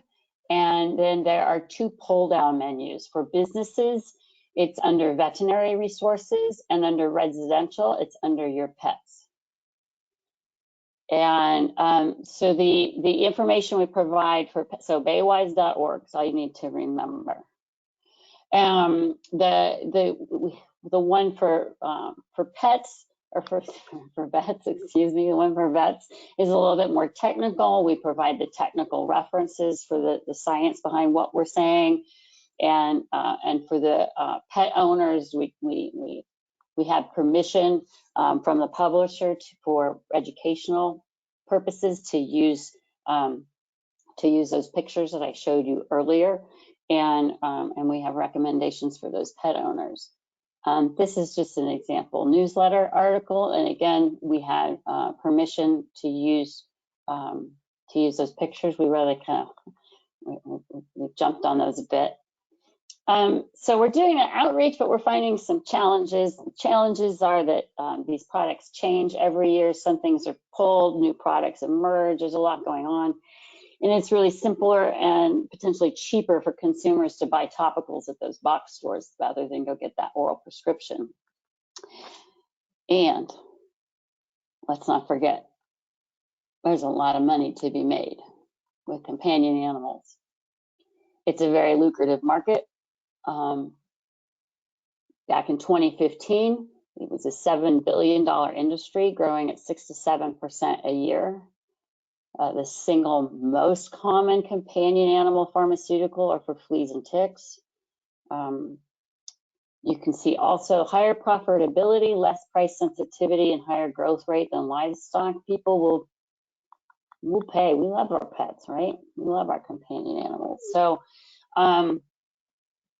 so that it's a very lucrative market that we're up against, if you will. That said, many of the same companies that have topicals for sale also have orals for sale. So there's that. So all this work we did in the Bay Area caught the attention then of the American Veterinary Medical Association. And we met with them back in January. And this is because we're just fortunate that there's a POTW staff person that does pollution prevention and pretreatment in San Francisco Bay Area on the peninsula, who went to her vet and had a conversation with her vet. And her vet, it turns out, is on the Environmental Issues Committee of the American Veterinary Medical Association. So she went from the peninsula and told the AVMA, hey, this is an issue, look at this. And we had a lot of skepticism at first, very parallel to back in the day. I was working on the whole dental amalgam thing back in the Wade day with Tom Barron and other folks. And the same thing, the dentists were skeptical on our whole dental amalgam thing initially, and the vets were skeptical initially as well. They're science-minded people. So you meet science-minded people with science, and that's what we did. We've spent a lot of time with them this year presenting the science to them that I gave to you. And it looks like that they are now interested in collaborating with us. So supporting our messages, linking to our information. I'm suggesting to them that maybe they could also help out. And when we have when there's pesticide re-registrations and we're trying to reach out to EPA and educate EPA about bait and transport, it'd be helpful if they could talk to EPA about whether they need some of these pesticides as tools in their toolbox, right? There might be some cases where there's some kind of hookworm or something that they need fipronil for, but maybe they don't need fipronil for fleas and ticks. And in fact, they have told me that they do not need fipronil in their toolbox at all. And so I'm like, that's cool. Now tell DPR that. So one thing I'm interested in learning from people here is if there are some among you that, since you're outside of the Bay Area, if you would be interested in raising this issue with your veterinary association so the AVMA can see, or maybe working with us with NACWA and AVMA. so that they could see that this isn't necessarily a regional issue. So they don't think it's just a Bay Area, San Francisco Bay toxicity issue. And then the AVMA also suggested 2 additional national entities to approach, the American Animal Hospital Association and the Humane Society. So that's kind of going to be the next steps. All pet hospitals are AAHA accredited. They set standards and provide resources for veterinarians about pet nutrition, preventative care, vaccinations, things like that. And they're more pet oriented, whereas AVMA is also dealing with livestock and, and zoo animals and all of that. So our contact said maybe these that are more pet companion animal entities might be more helpful for us to work with. So we're going to look at that. So this is all my messages right here in one place. And just to end with that, we would love to have some support from our brethren or siblings to the north. It'd be great if you mirrored some of our messages. It'd be great if you wanted to support, help us support NACWA. NACWA, as many of you probably know, it's like got a small but mighty team of staff, and they really need kind of more support. And so that's what we've been providing, is some of the technical support from that. The picture on the right, this is important to point out, is of the puppy that has slept through my entire presentation. That's what she looks like when she's awake. So I will stop here and thank you, 107 of you, for being here. Really excited to hear what other questions and ideas you have. And please contact me if you would like. Thank you, Stephanie. I think I'm going to have Ken throw a poll up here for us to check attendance. And I don't have any more questions yet. Okay. So we'll see what happens after the poll, during the poll. And then I'm supposed to tell people what I use. Okay, so I'm going to launch the poll, which is not a public outreach message in the Bay Area. Please select one. Talk to your vet about oral treatments for fleas and ticks. Washing, pet bedding, and vacuuming are key to flea control. Always use fipronil and imidacloprid based on topicals and spot-ons, or avoid topicals and spot-ons, which is not a public outreach message. And I am no longer sharing my screen, is that right? Or no, you're still up after this, but eventually I'll flip it back over when you're done. Okay. I'm going to try and stop. You can't tell, but Ken hijacked the screen with a poll question. I did. I'm a master hijacker. That's so super. I just want to make sure I know when if it comes. And if I can interject real quick, there was one of our panelists that had a question. What are your thoughts about various safe yard treatments for ticks? And you can answer that after the poll question if you wish. So I'm going to go ahead and close it now and share the results. And there they are. And the vast majority said that what is not a public outreach message is always use fipronil and imidacloprid based on topicals and spot-ons. So thank you everyone for participating in that. I'm going to close this now and give this back to Stephanie. Okay. And I was asked, I don't know if you're seeing, are you seeing my screen again? So yes. I think what I just moved to from my vet, our big dog is now on Simparica, I believe. It's a single dose trio, yes. So that's what our dog is on. And because it also,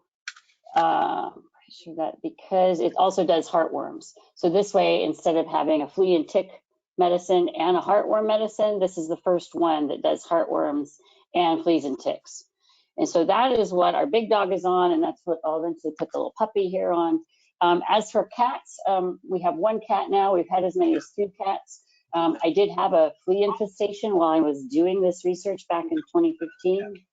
And we did a couple things. Flea combs are awesome. So that's typical. I don't put any meds on my cats because I don't know how to give them orals, and I'm not going to use the topicals. So we did a couple things. We're on a 2-story house, and our 2nd story was all carpeting. And we actually pulled out all the carpeting, and so that we're all hardwoods. We were lucky enough to be able to do that. And I don't think we've had an infestation since we got rid of our carpeting. But yeah, flea combs, and then just been using it on the dogs in part because of tick concerns, and now that we have one that's for the heartworms too. And our vet seems very pleased with that particular medication. There is one more question. What do you think about various safe, quote unquote, yard treatments for ticks? Well, then that gets us to our stormwater brethren, right?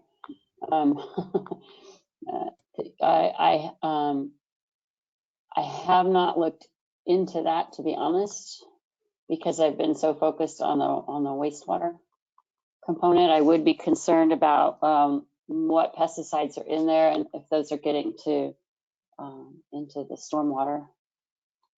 If there's a particular ingredient that you want to pass by me, feel free to. I know you guys get to see my screen while I do this, but that's okay. I'm going to try and find the information for the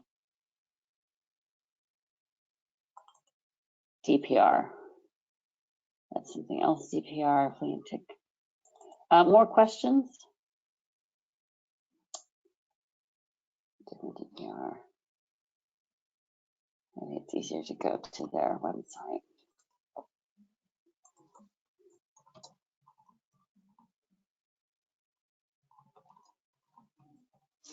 Other questions? Sorry. Are you aware of any upsets or interference with biological processes at a POTW from these pesticides?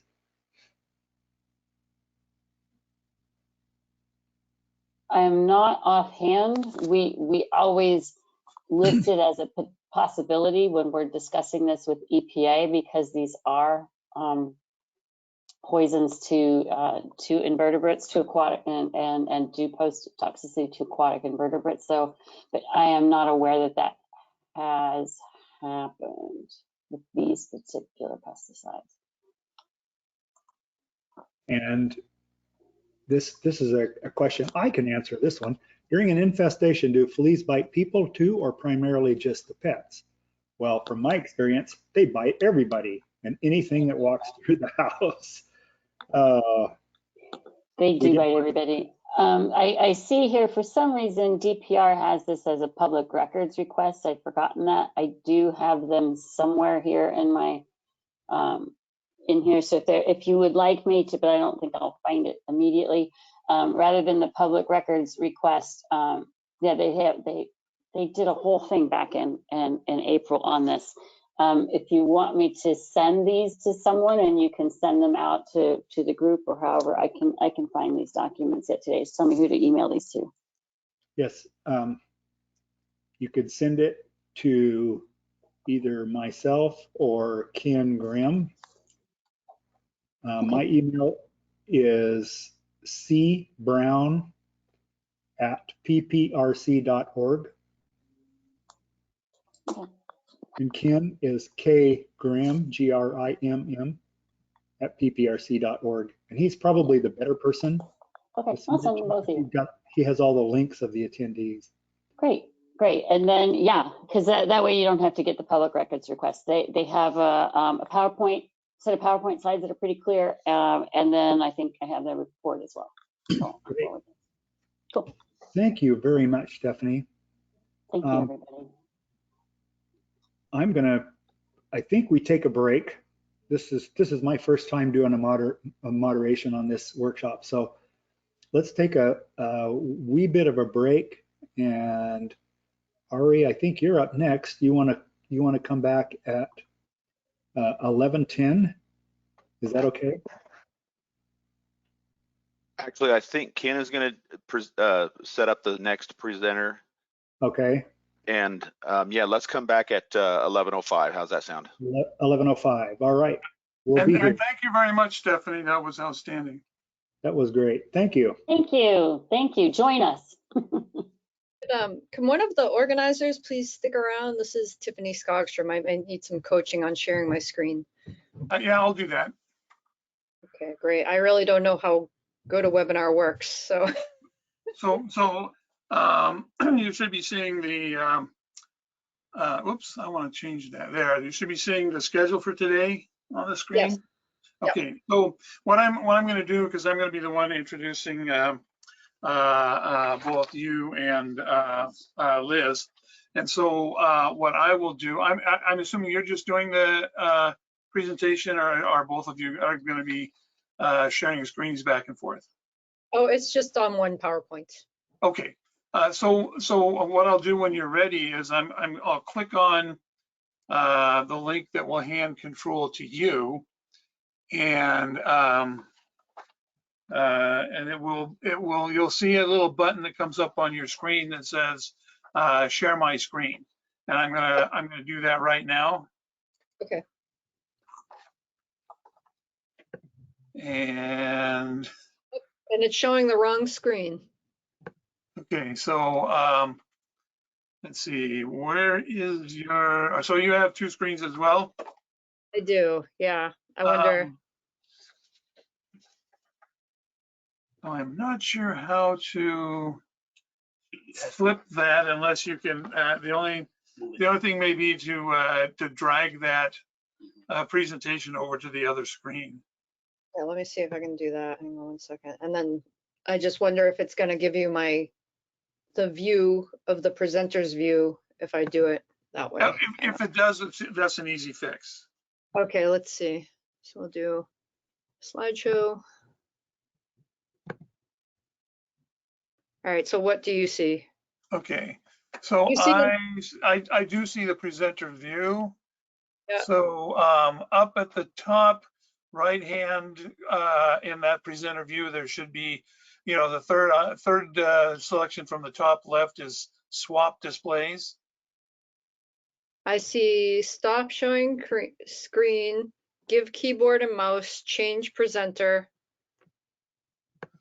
Okay, so the screen that's got the screen that's showing the presentation on. Oh, yeah, I just saw your mouse go by there. Yeah. Yep, there it is. So go up underneath Elizabeth's picture and slide to the left. I don't see Elizabeth's picture. Okay, so just slide your mouse to the left. Okay. Right. Okay, you almost had it.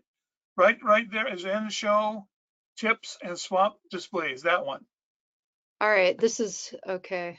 So you don't want tips, you want swap displays. So right. It's not showing up on my screen. Oh, okay. So go back up to tips where you were. Okay. Right there. Click on that. Okay. All right. Okay. All right. That's it. That's it. You Yeah, got it. your display full screen. That's Do you see funny. it as well, Elizabeth? What's that?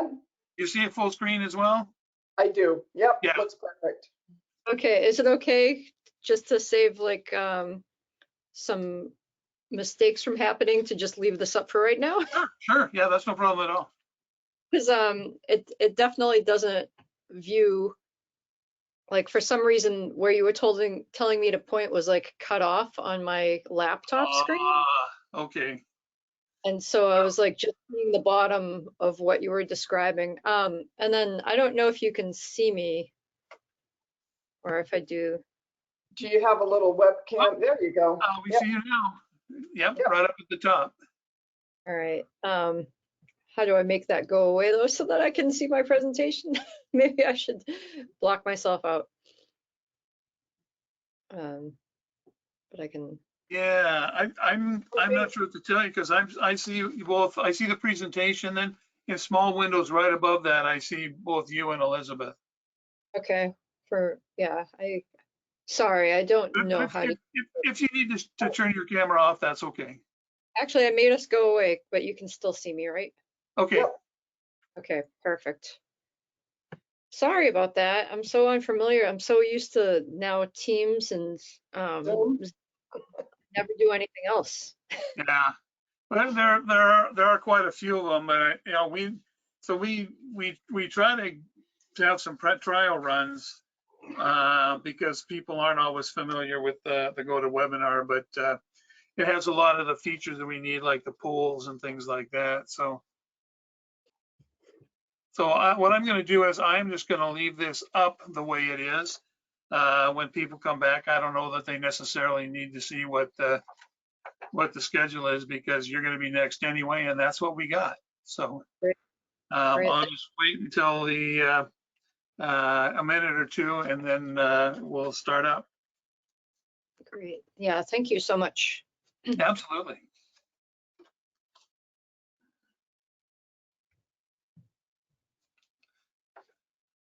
It's interesting. There seems to be a mouse resting on. That's so strange. Yeah, there does, doesn't it? Yeah, that's not my mouse. That's not your mouse.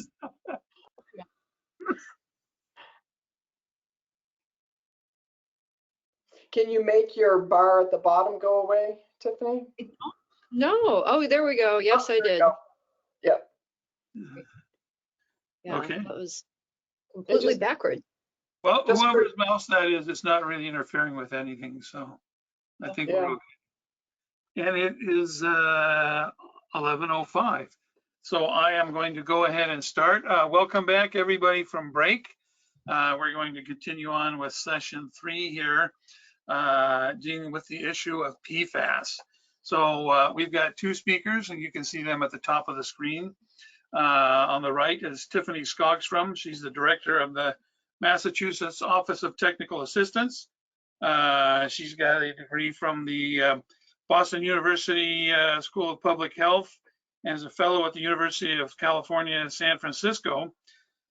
She is the director of the Massachusetts Office of Technical Assistance and has been since 2013. And for 5 years prior to that, was the director of TURI, the Massachusetts Toxicity Reduction Institute, which is where Liz Harriman is coming to us from. She's the deputy director there and is responsible for managing operations and technical functions, as well as working with other TURA agencies.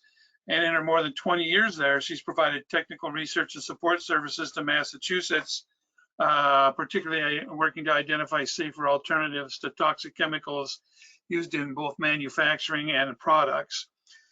She's a registered professional engineer, holds bachelor's and master's degrees from Cornell in civil engineering, and a master's degree in hazardous material management from Tufts University. So we have 2 very well credentialed and outstanding speakers coming to us. And Tiffany, please take it away. Great. Thank you so much for that kind introduction. Although I didn't work at TURI, I am the executive director of the Toxicity Reduction Act Administrative Council. Sometimes I think TURI and TURA are they're a little bit confused, but Liz is the deputy director of TURI. So thank you for that really kind introduction, and we're definitely pleased to be with you today. For us, it's the afternoon here in Massachusetts. It's 2, so good morning to you. So today we're going to present to you about Massachusetts PFAS policies, regulations, and partnerships, and what we're doing here with the Toxic Use Reduction Act, or TURA program. So today we'll give you a TURA program overview with some background on PFAS, or per and polyfluoroalkyl substances, which some of you are probably familiar with. We'll talk about the TURA proposed listing for PFAS as a category. Where do we expect to see PFAS? Source reduction for publicly owned treatment works and wastewater treatment facilities, some program tools, and resources.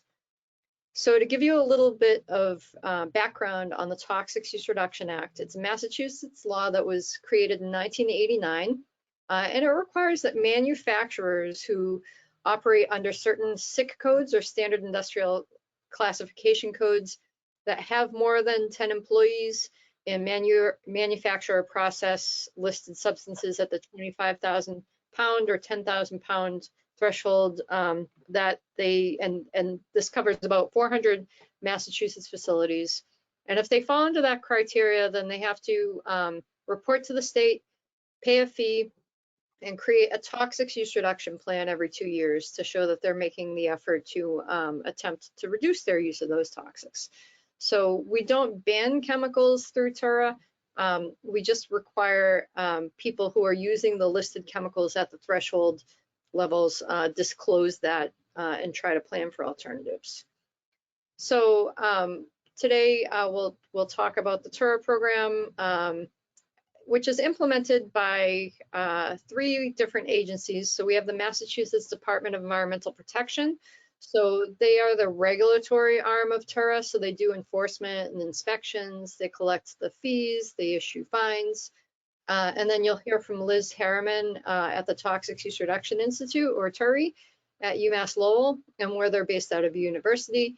They have the ability to provide research. They have grants that they give to companies, communities, industries, and academic research programs. And they have a laboratory there to help people find safer ways to clean things. And Liz will describe that in a little bit. And then we have OTA, which is where I work. And we provide confidential technical assistance to the Massachusetts toxics users. And it's a state law, not a federal law. And so none of us are part of EPA. This is separate and local to the state. There is a governing structure of TURA, which includes a science advisory board that is managed by TURI.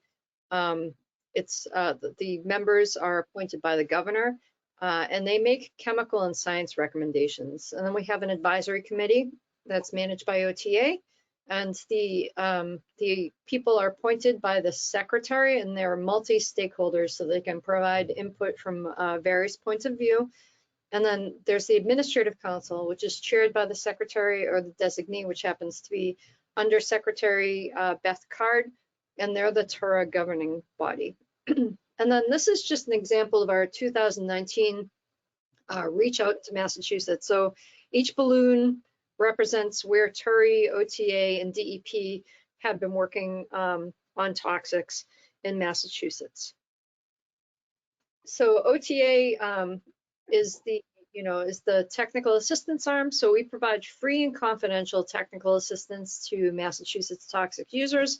It's actually our confidentiality is under state law, and we often receive referrals from local state agencies. We offer help on environmental compliance to help people reduce or eliminate hazardous chemicals. We can help with energy efficiency, renewables, and we help with water conservation.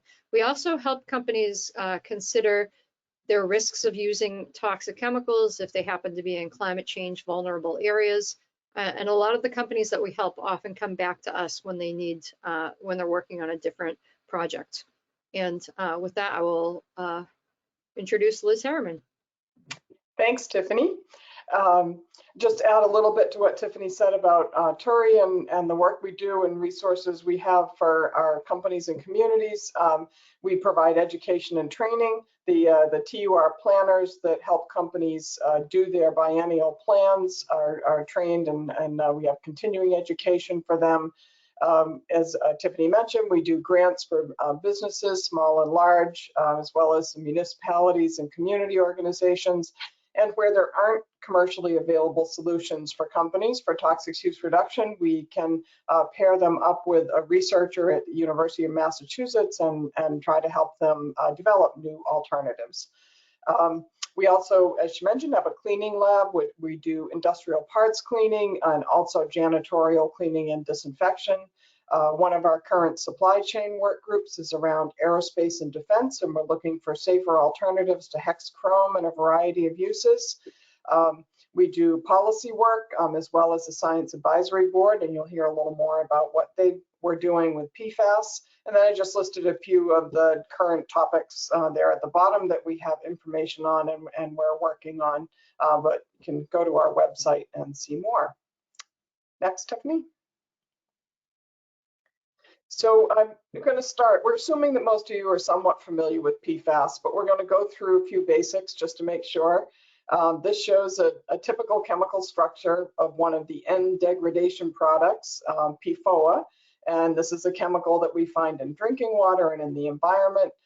It is a C8 chemical, meaning it has 8 carbons in that chain, and it's considered a longer chain PFAS because of the 8 carbons. You'll see that this chemical has the fluorinated carbon chain tail end, which is going to repel oil and water. And then on the other end is a carboxylic acid head end, which is hydrophilic or attracted to water. These are the forever chemicals that really do not degrade, and hear more about that in a minute. Next.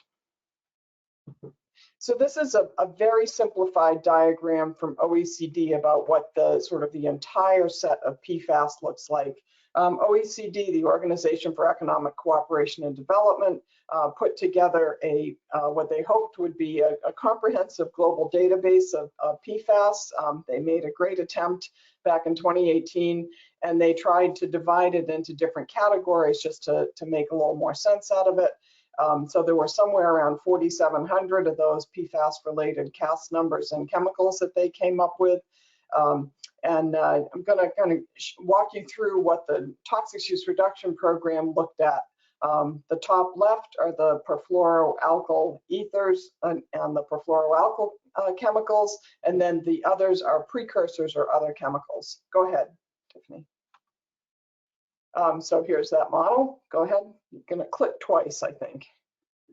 So the top left is where we started with the Science Advisory Board, looking at the chemicals that have the most information, which are those perfluoroalkyl acids and things like PFAS and PFOA, as well as some of the shorter chain chemicals. And then a couple more clicks, Tiffany.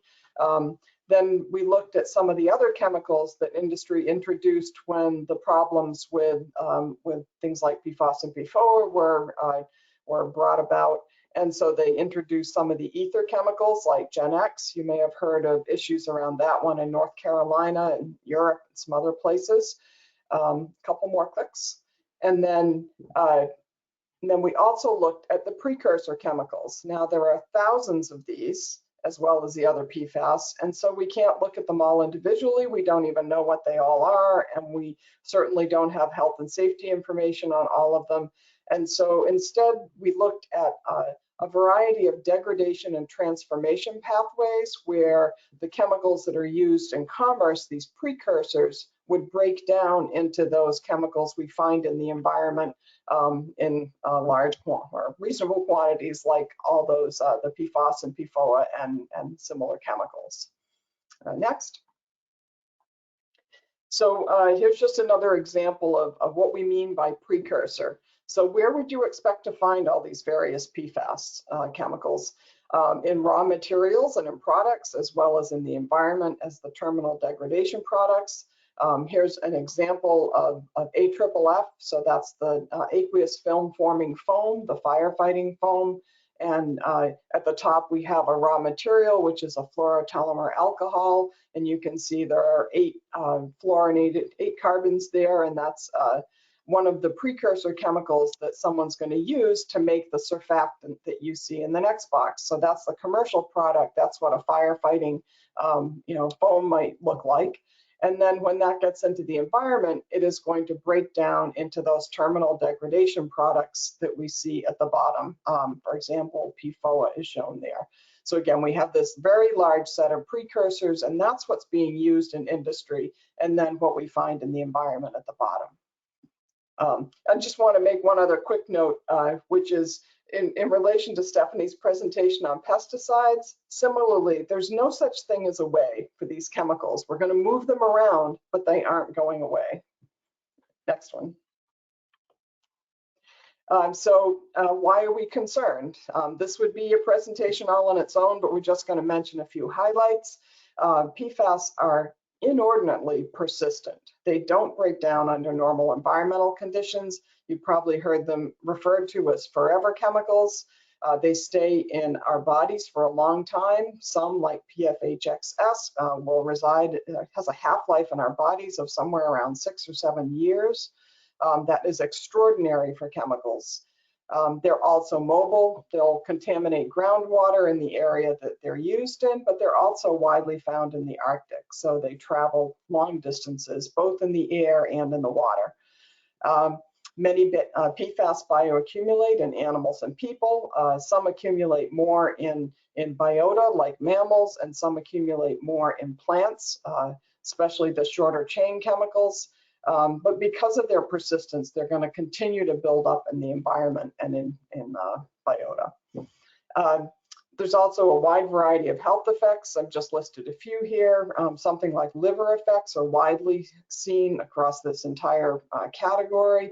PFOA is shown to affect your cholesterol levels. One of the other highlights, given that we're in a pandemic, is that they can affect your, they can act as an immunotoxin. So studies have shown that higher levels in your blood will reduce the effectiveness of vaccines. And obviously that's of particular importance right now. And another very important point, similar to the pesticides again, is that these effects are a concern at very low exposure levels. Just like the nanograms per liter that Stephanie mentioned, you know, these are parts per trillion, which is a nanogram per liter. And that's not insignificant in terms of potential impacts.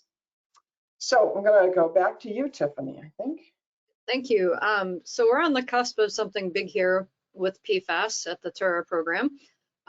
So the Science Advisory Board in June of 2020 looked at PFAS, and after a 3-year review process, they recommended that PFAS, NOL, or PFAS not otherwise listed be added to the TURA chemical list.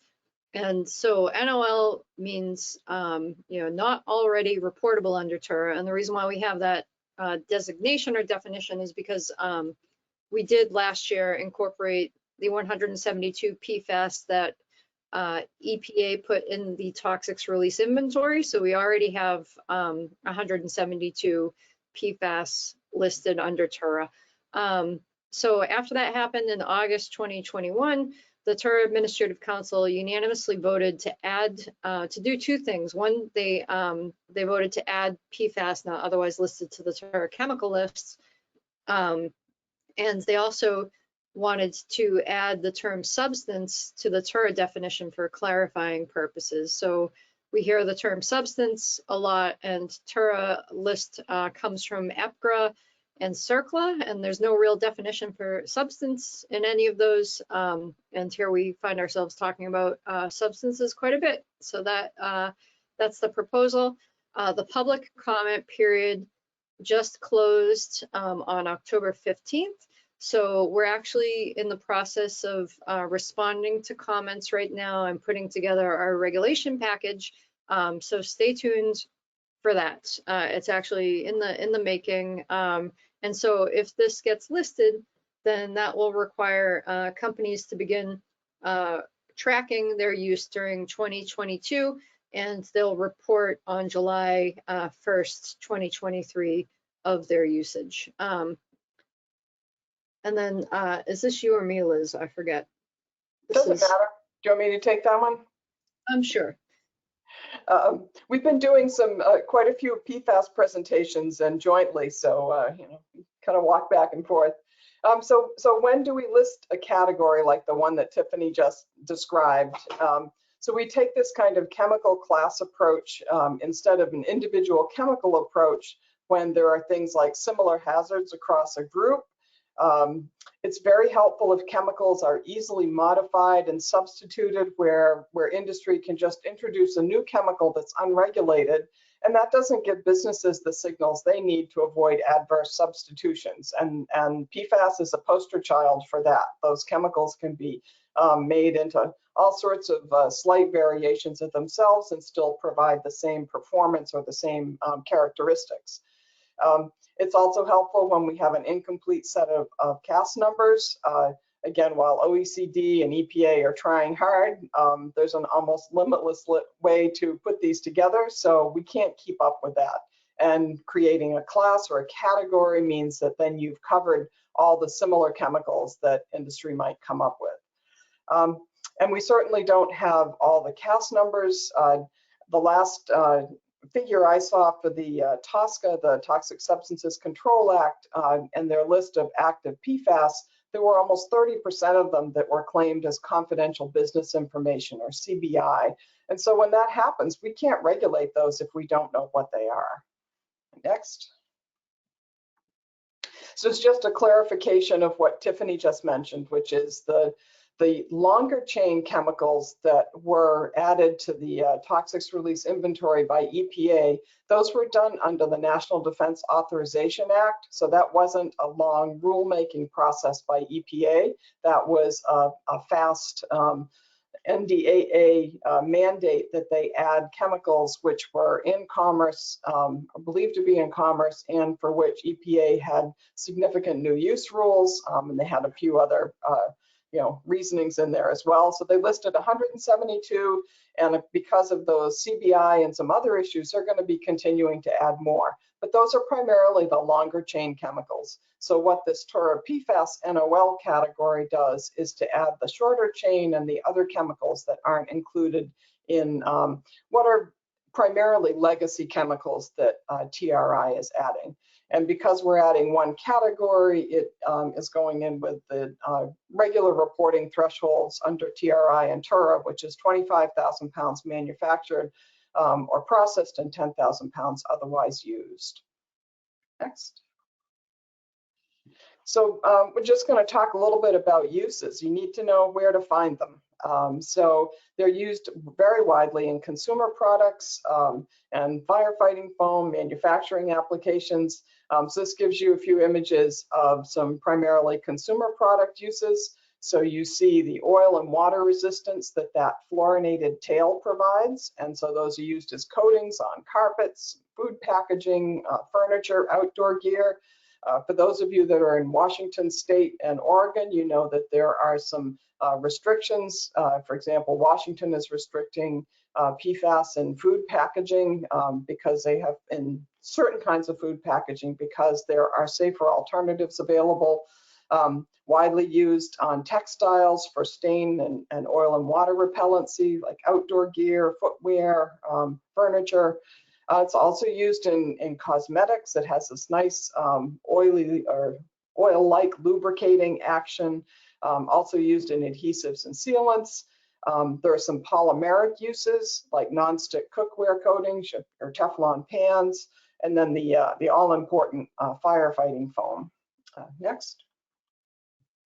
So industrial uses. If you guys are concerned about trying to find companies where these chemicals are being used so that you can help with pretreatment before they go to the wastewater treatment facility, then where do you look? There are way too many uses to describe today, but we're going to touch on a few cases where you may find them being used in industry. So polymers and resins. By incorporating that fluorine into the polymer, you give it better chemical resistance and thermal stability and strength. So you can make very high performance polymers. Fluoropolymers like PTFE or Teflon, polytetrafluoroethylene, is used in things like wire and cable, tubing, gaskets, etc. And it's not just the PFAS that are the fluoropolymers, but also they use fluorinated processing aid for other resins. So you might be processing HDPE or PET and use a fluorinated processing aid in order to help with smooth extrusion. It decreases the feathering you sometimes get with extruding.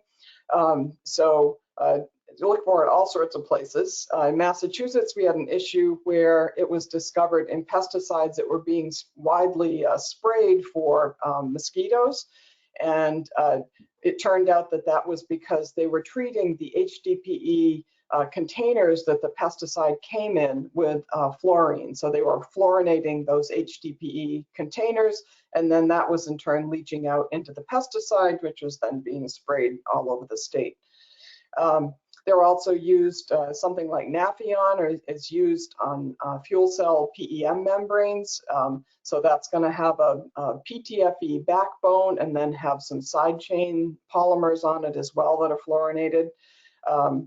And there is some resources, if anyone's interested, that we can let you know about where you can look for more of these kinds of uses. Next. Some of the other industry sectors you'll want to look at are things like metal finishing. So they're commonly used as surfactants. When you have a hexchrome plating bath, you will need to use some sort of fume suppressant to protect your workers and protect the air emissions of the hexchrome fumes coming off that tank.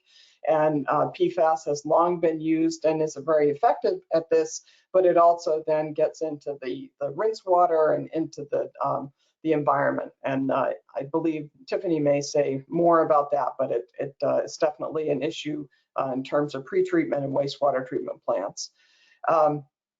So solvents, it's used in hydrofluoroether and often along with trans-dichloroethylene in terms of cleaning, parts cleaning. It's used in blowing agents, refrigerants, and many other surfactants, lubricants, coatings, etc. So you're going to find it in a lot of places. Next. So we're just going to give you a few examples. Again, how do I find out if a facility is using PFAS? Well, if you're going into the facility and you want to look at their safety data sheet or technical data sheet, or they give you that kind of information, then there's a lot of information you can find. So I'm going to pick out some specific examples, and then Tiffany's going to talk more generally about how to focus on sectors and determining the sources. So first example here is plastics and resins used, as I said before, in a wide variety of applications. And here is an example of a Daikin flowable resin. And this safety data sheet nicely gives you the chemical name and the CAS number. I know some of these are kind of small, but it does, and it's 100% of the product. So you got a bonanza here. You know what's in it and you have a CAS number. We won't always be so lucky. Next. So fluoropolymer coatings. These are widely used in Massachusetts and I think many other places as well. They're used commonly in medical devices, machine parts, fasteners, you name it. This example is a Chemours PTFE dispersion. So it's a water-based dispersion of tiny PTFE particles in a mixture that will be coated onto a product and then cured so that you're left with that PTFE coating. And on this one, you see, even though it's called PTFE fluoroplastic dispersion, that the composition doesn't include any fluorinated chemicals. It includes one other chemical, but no fluorinated chemicals. So you're going to need to go back to the name, in this case, knowing that it has PTFE in it, and then probably kind of walk back up the supply chain and ask for more information. These kinds of dispersions often will contain small amounts of processing aids, which are the non-polymer fluorochemicals as well. Next. Textile coatings, it's used in a lot of outdoor and occupational and other protective uses, everything from sails to infant car seats. And this particular example is a durable water repellent from Daikin again. And here we have a general name of the chemical, but we don't have a CAS number. But again, it gives you at least some description of what you've got in it and some percentage of it. Next. So metal finishing. Again, this is unfortunately a common source upstream of treatment plants used as fume suppressants for hexchrome plating tanks. Here you can see an example of a Caswell product, and they have given you the very long name of the chemical that's in it at 8%, and that's a C7 sulfonate-based chemical. So that would actually be one that's covered by EPA's listing for PFAS because it's one of the longer chain chemicals. Next. Solvents and parts cleaning. As I mentioned, the hydrofluoroethers, or they're calling them engineered fluids here, are often used for parts cleaning and as solvents. And this one is in fact a mixture with 1,2-trans-dichloroethylene, but they have given you a good set of the 4 isomers and chemicals that are included in this particular product. And this is a new safety data sheet. This was published in 2021. And we have been noticing that there tends to be more information on some of the newer safety data sheets. So we are hopeful that manufacturers are getting the message that companies and users and the supply chain wants to know when these are present, even if they aren't already listed as hazardous chemicals under CERCLA or something. So we're hopeful. Next. Lubricants. So this is the last example. The lubricants are commonly used with PFPE or perfluoropolyether lubricants. And this particular one, if you look on the bottom by Loctite here, it says composition information on ingredients. It says nothing, no hazardous components at all. But then if you go to the technical data sheet, of which there's a little image to the right there, you'll see that actually the base oil is a PFPE and the thickener is a PTFE, or the polytetrafluoroethylene. So it gives you some information even though it's not on the safety data sheet. So next. So just to kind of wrap up that, how do you find where it is? You can check the safety data sheet and technical sheets. You can call your supply chain and ask. Tiffany's going to give you some more tips on that in a minute. You can also look for keywords like just fluor, F-L-U-O-R, on a safety data sheet and see whether it appears, even if it's not under ingredients. If you see a decomposition product mentioned that's HF or hydrofluoric acid, there's something fluorinated in that product. And just be aware that often, especially as surfactants or processing aids, are going to be very small percents in the product, and they may not be mentioned, but again, they don't go away. So it's still important to know that they're there. So back to you, Tiffany. Great, thank you. So as Liz mentioned, we're attempting to help businesses engage with their suppliers. So when those 172 PFAS were added to the toxics release inventory, it requires suppliers to notify the end users if there is a listed chemical on that. So we created a supplier notification letter template that we could give to companies so that they could ask their company if they would be on the receiving end of anything that was listed. As we go into these PFAS not otherwise listed category, although there's no requirement for supplier notification, we're still going to create another letter so that companies can reach out to their suppliers and begin having that conversation about trying to identify and eliminate the use of PFAS. So stay tuned for that. And we do have a newsletter you can sign up to find out. But really what we're attempting to do here is, use pollution prevention and source reduction to reduce the risk of PFAS contamination and reduce the use of PFAS and a lot of other chemicals too. So we really focus on source reduction and eliminating pollutants at their source. That results in less waste. It reduces the risk or hazards posed to public health and the environment. And how we do that is through equipment or technology modifications, procedural modifications, reformulations, substitutions, and housekeeping improvements. But really, we want to focus on more on source reduction than we do on disposal. And likewise, we also want to put our focus on prevention. This is, the occupational hazard hierarchy of controls. And the TERRA program really focuses on primary prevention. So we focus on elimination, substitution, and engineering controls, because in the end, we want to prevent the need for mitigation. So really, we're focusing on turning the triangles on their head and attempting to reduce toxics at their source. And how OTA does that is, as I mentioned, we're the technical assistance arm of the Toxics Use Reduction Act, and I like to think of us as the boots on the ground. So we have all these different sources of PFAS, right? We know that there's airports, fire stations, and military bases that have AFFF issues and contamination.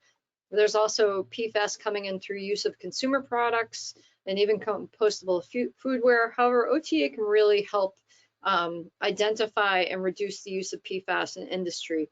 And so we also find, as we're attempting to get companies to engage with us on talking about PFAS, is that it's a really scary topic. So there's a general lack of company awareness, as Liz just pointed out. PFAS is sometimes not listed on safety data sheets.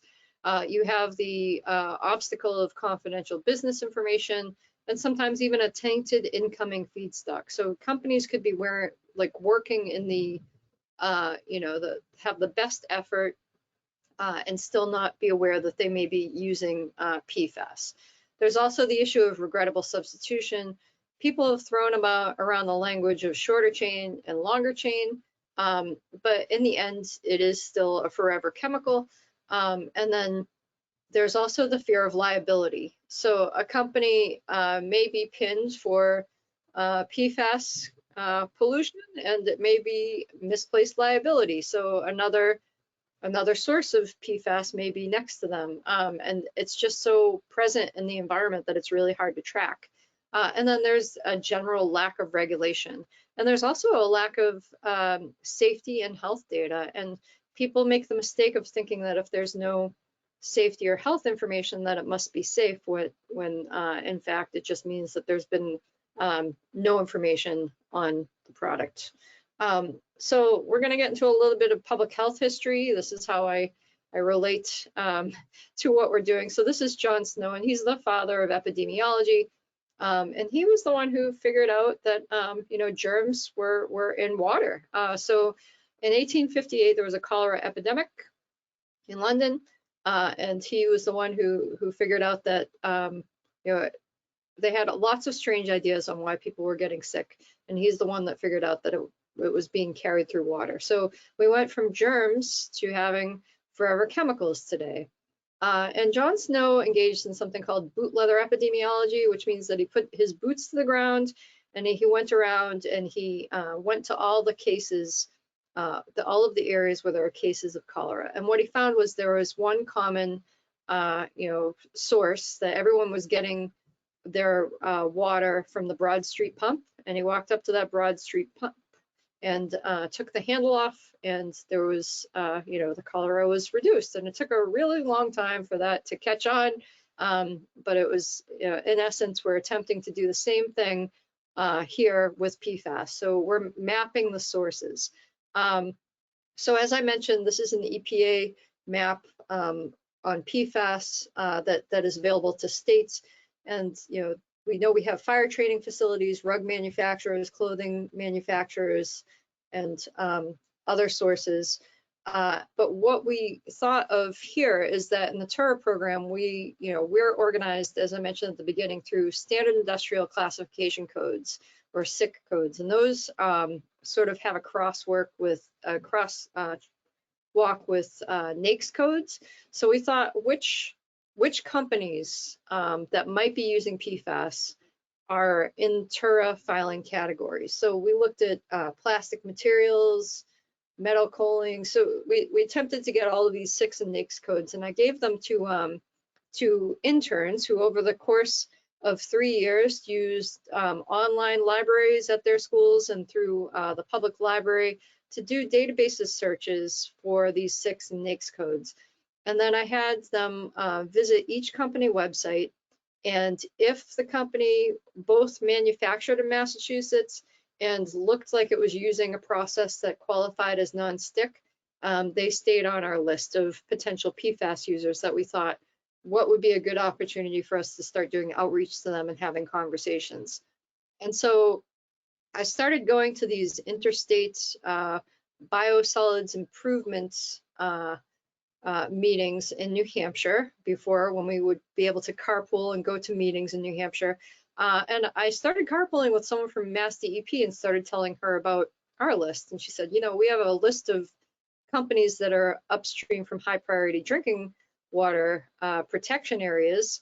And when we got to that meeting, we found out the EPA also had a list of companies, and the Mass Water Resource Authority also had a list. So we started looking at those companies as our outreach list. So we identified these companies, we combined all of these lists, and we started working like individually with each wastewater treatment facility to do outreach to these companies. And then OTA followed up by saying, to these companies, we could assist with identifying PFAS in products, helping, giving them the supplier notification letter that we put together. And if we couldn't help them with PFAS, or if they needed help with something else, we also, offered services in climate change or resource conservation. And the other thing that happened at the same time was DEP started some requirements for testing of 6 PFAS along with the EPA. And so that requires that publicly owned treatment works and all industrial facilities start testing for these 6 PFAS. So if they're upstream from drinking water intake, they began testing 6 months after the effective date of their permit. If they're a significant industrial user, it was 1 year effective after the date of permit. If they're not upstream from the drinking water protection intake, they would begin testing 6 months after the notifiable EPA or multi-lab validated method for wastewater, or 2 years after the effective date of the permit, whichever came first. So this was good timing for this carpool that we started. But what we found was referrals actually worked for having these conversations with companies. Mass DEP started introducing us to these wastewater treatment facilities one at a time. These wastewater treatment facilities would then give us a list of companies upstream and then introduce us to those companies. In the cases where they actually let the companies know ahead of time that OTA was going to come knocking on their door, the companies were more likely to open that door. So we're in the ongoing process of following up with those companies, and it definitely worked best when the wastewater treatment facility made the referral to OTA. So what we're doing is, as I mentioned, we're a non-regulatory agency, and we provide free and confidential technical assistance to Massachusetts businesses, and we can give real recommendations for toxics reduction and resource conservation. We've conducted over 3,500 site visits at 1,500 facilities, reduced millions of pounds of toxic chemicals, and resulting in millions of dollars saved in operating costs. And companies like working with us. Once they let us in the door, we are usually invited back. And so we can help with toxic use reduction and resource conservation. And during the pandemic, we really had to go from providing in-person site visits to remote assistance. And now we have this hybrid system going on. And then after a site visit, OTA delivers a report with recommendations, and then there's follow-up relationship during the report. The staff are chemists, engineers, and public health professionals with manufacturing experience who really understand the bottom line and the needs of the facility and can make recommendations on how to implement change. And with the other states, and I'm giving a major nod to Michigan right now, we've started putting together survey assessments for toxics use reduction or TURA filers. So we're attempting to put together surveys, borrowing a lot from Michigan and getting ideas from other states that are based upon certain industry sectors. We haven't launched this yet, but the idea is that we would create the survey, go through it with the industry, and help them identify the likely sources of PFAS. And then if the companies have it, if they have a list of CAS numbers and they don't mind sharing that with OTA, we would share it with TURI and try to help them identify if any of the CAS numbers are known PFAS sources. And then OTA and TURI can jointly help research on products of concern. And then if the companies choose to share the product information with OTA, we'd like to put together a list of PFAS containing products so that we can help others identify and eliminate their use of PFAS. And that's something that we're working on with other states as well. So, ideally we'll have this list of PFAS containing products based upon TURI research, existing informational list, OTA outreach, and then once that's developed, we can use it to both help companies avoid PFAS containing products but also identify products that we know don't contain PFAS. And it also might help us figure out where alternatives need to be identified in industry sectors. And so this is a large public health collaboration. We have, the whole TUR program working on this. We have the EPA, the Mass Water Resource Authority, our friends at the local wastewater treatment facilities, and other states, Vermont, New Hampshire, Minnesota, Michigan, Washington State is a very good friend of ours. And we also have external groups where we talk with other people in state agencies like the Northeast Waste Management Officials Association and PPRC. But, we really do need this preventative approach. There's only drinking water testing methods for 29 PFAS out of the thousands of PFAS. And in Massachusetts, we have 61 communities that we know are dealing with PFAS contamination. So this remediation is really costly, and when we should really be focusing on prevention. So, we're reacting all of the time when we could be being proactive. And really the TUR program really wants to help chemicals from reaching the community. We can provide services to encourage businesses to incorporate toxicities reduction and also accept referrals from like-minded agencies. We can help identify users of PFAS, and we want to engage with businesses within the community. But it's really a joint upstream effort that's going to take us along this way, and we shouldn't be working by ourselves. And then EPA also has this PFAS strategic roadmap, which lines up quite a bit with the work that we are doing in the TUR program.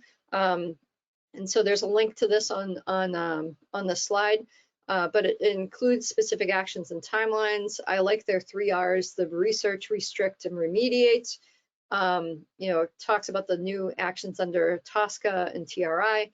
And then they have very similar ideas about restricting PFAS discharges from industrial sources, leveraging national pollutant discharge elimination system to prevent and reduce PFAS discharges into waterways, publish improved analytical methods, and publish final recommendations for ambient water quality criteria for PFAS, and that's expected winter 22 or the fall of 2024. But definitely it aligns a lot with what we're doing here. And with that, I'll say thank you and ask Liz if she has any other recommendations or take some questions. No, I think we can take questions. Okay, we do have a couple questions. I think before people run to the restroom and miss it, though, I'm going to take the poll for this hour real quick. And so here we go. That is, how will the TUR program assist companies with their understanding their use and release of PFAS? So your choices are: avoid adverse substitution, inform about the numerous uses of PFAS, how PFAS can enhance psychic communication with poltergeists, or A and B. So please take the poll for the CEUs. Got about 15, 20 more seconds. That's a nice poll. And while we're waiting, Elizabeth, there are several people that really like your flag. So we're going to close it in 5, 4, 3, 2, 1. So I'm closing the poll and sharing the results. And it looks like 18% of you watch too many Spielberg movies. And 76% have chosen A and B. So that's good. Thank you for taking the poll, and we will get right back to the questions now. And one that came up here, and I am I think they're a little ahead of time, but anyway, they've asked about regarding health. How does PFAS in the body inhibit the effectiveness of vaccines? So that's a longer, deeper question than we probably have time for, and I don't know all those answers, but it does interfere with your immune system. These are endocrine disruptors, and as soon as you get into chemicals that mimic your endocrine system, then you automatically start kind of getting in and mucking up the works. And so they're interfering with your immune system in a way that then makes it less apt to respond to the vaccine. And I think we'll leave it at that. Do you have a way to get people papers and citations and stuff after this? I think that would be good. There's a one particular person was interested, but I can I have that link to send out from the presentation before, and I can certainly include other resources to folks if they would like to follow up. So that'd be great. And you can just, like Clayton mentioned earlier, he's probably passing them to me anyway. So if you send it to kgrimm@pprc.org, I will get those. Okay. And the next question here, and it was for the Loctite example. They asked how, and I think we all know the trade secret thing, but how did they get away without listing the ingredients on the SDS, but instead on the technical data sheet? Yeah, so these chemicals are not considered hazardous chemicals under federal law, and so that's what would require a company to list it. Often they do list ingredients that aren't officially hazardous chemicals, but they don't have to. And so they're considering all fluorinated chemicals because they're not regulated to be non-hazardous. That's particularly true for polymers. So those PFPEs and PTFE are both polymers, and EPA and other governments have long considered polymers to be of low concern and not important because they're so large and bulky that they can't interfere with biological processes. The problem is that they do, of course, break down eventually, either when they're incinerated, when that coating is cured, when under various environmental conditions, they will break down. Okay, and I am actually not seeing other questions, and we are dead on with our time. So barring that, I want to thank both of you very, very much for bringing this to us. It's much appreciated, and we now release you from your obligation. Thank you for having us. So I will come back and present my screen, and we will take a 5-minute break before moving on to Kerry Johnston. And I see Kerry is here waiting for his turn. So let's come back right at the top of the hour, and we'll let Kerry take it away.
Good afternoon. This is Clayton.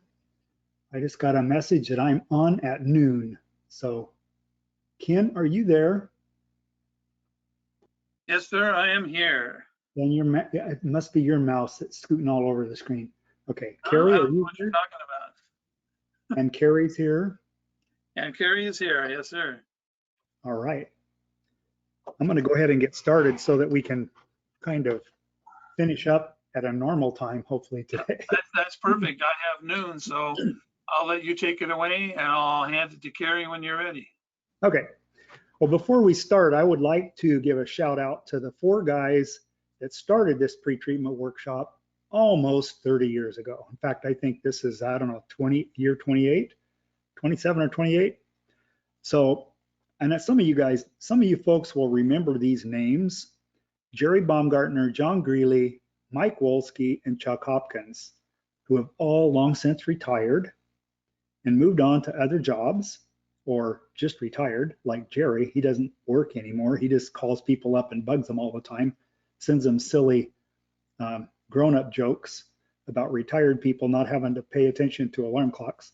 But they're the guys that started this pretreatment workshop, and the current planning committee that Andrea and folks introduced to you, they're the folks that are carrying on this tradition of trying to provide education for folks in the pretreatment field. I want to thank them too. I've had the opportunity of being involved in this for about 25 years, and I really miss the in-person meetings, as do a lot of you. Hopefully we'll be able to do that again next year. At this point, I want to introduce Carrie Johnstone. Carrie works for EPA. I apologize, Carrie, I do not have a bio for you, even though you've made presentations several times at our workshops. And I'm excited to hear what you have to say, but I am going to ask if you could give a brief introduction of yourself before you actually get started in your presentation. So with that, I'm going to have Ken turn it over to you. Great. Can you hear me? I can. Yes. Awesome. And we can see you. Okay, great. It's super helpful, and I'm really glad to be here. A little bit about myself. I'm an engineer. I've been with the agency for 25-ish years, and my focus is on wastewater, and in particular, converting the reports that permittees submit from paper to electronic submissions. And hopefully everyone's familiar with that, with your DMRs. We're moving into other areas of this project, and I'm excited to show you some of the progress that I'm going to talk about. So first off, can you see my screen? Yes. Awesome. It is not in presentation mode. There we go. There you go. Okay, great. All right, so electronic reporting. I won't dwell on this too much. Some of this is self-evident, but all of those reports that permittees submit, those pretreatment program reports, what have you, they go somewhere. They don't disappear. And unfortunately, or fortunately, the staff at EPA and state offices, they have to slog through all of that paper. It is their job, but it's a very inefficient way of going and managing the program. I kind of look at this stack of paper, and to me, it looks like a haystack, because somewhere in there are a couple needles, maybe some non-compliance, maybe things that need to be followed up on, and it becomes very difficult to do oversight when you're dealing with paper. So we issued a rulemaking in 2015 that puts a schedule on converting many of the reports from paper to electronic. We already passed the first deadline, which was for DMRs, and that's 2016. And then for everything else, last year we pushed it out further to December of 2025. And this reflects the fact that EPA and the states, while they're making good progress, still need more time. So that's what That's what the December 2025 date is. So these two logos here, these are logos that, these are for EPA's software. EPA is the permitting authority for 3 states, all tribes and territories. And there are states that have elected to use EPA software. I believe Oregon is using NetDMR. Idaho, I think, is still using NetDMR. I know Washington has their own system. Alaska, I think, has their own. Well, I think Alaska is a NetDMR state.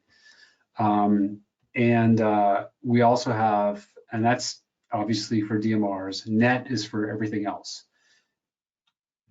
So these are the reports that need to go in electronically. I mentioned DMRs. If you're covered by a general permit, you have to submit a notice of intent electronically, the biosolids annual report. And then we have some sector-specific reports: concentrated animal feeding operations, urban stormwater. These are 2 pretreatment reports, this annual report for the program, and when EPA or the state is the control authority, those semi-annual compliance monitoring data needs to come in electronically. I'm very excited about this report, the Sioux Overflow Bypass Event Report. I'm going to give a demo shortly. And then we have a report dealing with mostly with power plants and their cooling water intake structures as it relates to threatened or endangered species. So these are the reports that the 2015 rule mandated needed to go electronic. I mentioned the haystack. Here's another haystack. Here's a bunch of reports in our Region 7 office dealing with biosolids. This is from 2014. And when we switched over to electronic reporting, we were able to configure the system so that when a facility self-reports non-compliance, we tell the facility, hey, you're reporting non-compliance, are you sure? Maybe they made a decimal error or a key punch error, and they can correct it if needed. But if it is non-compliance, at least we let them know this is non-compliance, and then it's easy for us to find that non-compliance as opposed to wading through all of those haystacks. I mentioned the 2 deadlines, DMRs and the biosolids report where EPA runs the program. That was December of 2016. That's mostly done. And the general permits and program reports, which includes those pre-treatment reports, those come in, those need to be done by December of 2025. More pictures. So this is the biosolids annual report showing some of the progress, kind of decreasing the amount of paper. And then last year we got it down to just 14 paper submissions. So that's pretty cool. Likewise with DMRs, this is when we published the rulemaking. We had about 10,000 users just for our software, NetDMR, and we tripled that in the following 5 years. And in addition to the, as I said, the NetDMR users, there are also states that have built their own tools, and all of they're sharing the data they collect with EPA as well. So all in all, we're getting data on north of 70,000 DMR filers every year. We do have a couple of dashboards on our website where you can track implementation, and you can see which permits have gone from paper to electronic reporting, which general permits, as well as which program reports have gone from paper to electronic reporting. And this kind of helps us and helps the states coordinate. But if you're interested, you can definitely take a look at it and get some more information on our phase 2 implementation. Currently, we're working on these general permits, pesticide application, urban stormwater, groundwater remediation and dewatering. I mentioned the Sioux Overflow report. We're focusing on these sectors as they cover a large number of permits and facilities. There's potential for reuse of previous applications we built, and we're going to be working with states in in the coming year to identify the next sectors. And it's my hope that we would be able to turn to the pretreatment sector. I think that's a good candidate for the next round of development. So what I'm going to do is I'm going to actually give you a quick demo of how the biosolids application works. Some of you, if you're involved in that part of your POTW's operations, you may have already even done this. And I'm going to show you how to retrieve that data out of Echo. And then I'm going to show you, I'm very excited, it just got pushed to our test application last week. I'm going to show you the SUE overflow report. That's not yet out in production, but that will be soon.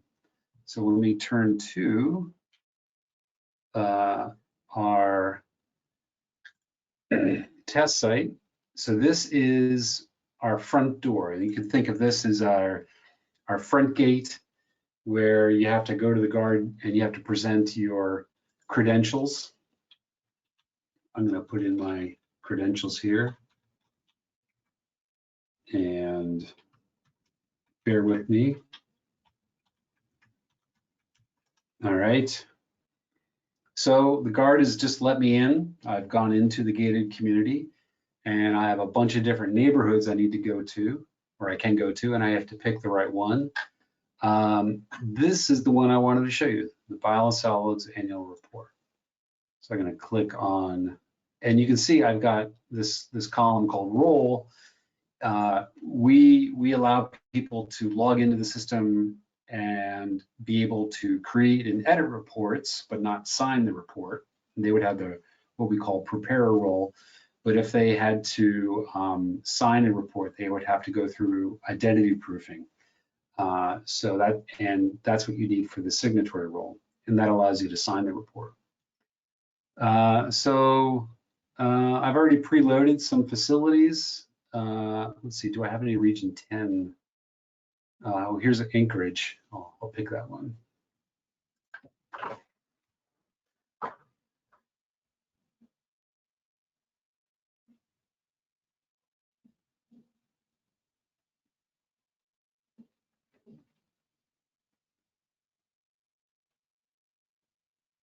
Don't know why it's slow. Oh, here it comes. You had to think. All right. So again, this is our test environment. None of this data is real. None of this data gets shown to the public. I've started this draft one. Let me show you what it. Let me start a new report. I'll show you what it looks like. I'm going to start a new report. So I clicked Add Report. We give you some information about the report, some considerations as it relates to public availability of the information, and then we provide the questions. So you start answering questions right away, and as you answer a question, the next question pops up. And start and end date, save as draft. Boom, successfully saved your form.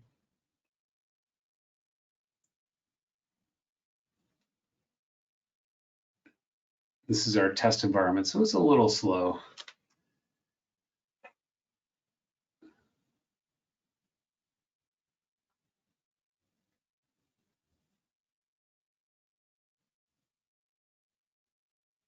And where is the next?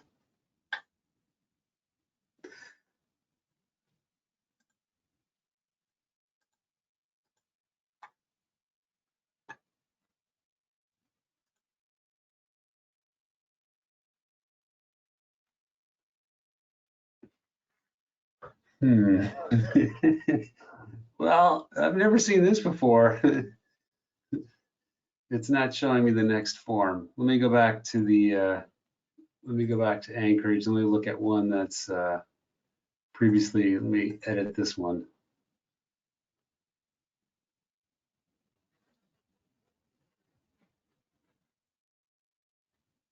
It's always the danger of doing a live demo.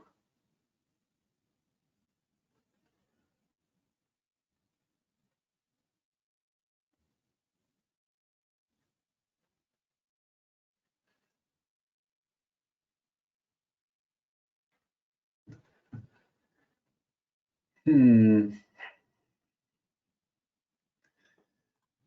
right, well, I'm gonna try one more. Oh, I had to think.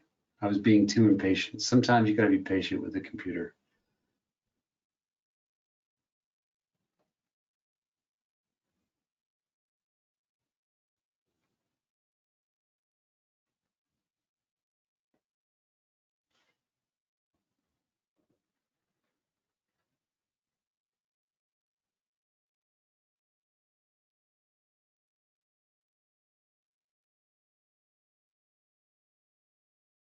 All right, there you go. Phew, it took forever. All right, so well, this is the main thing I wanted to show people, which is that as you fill out the questions, the next set of questions pop in.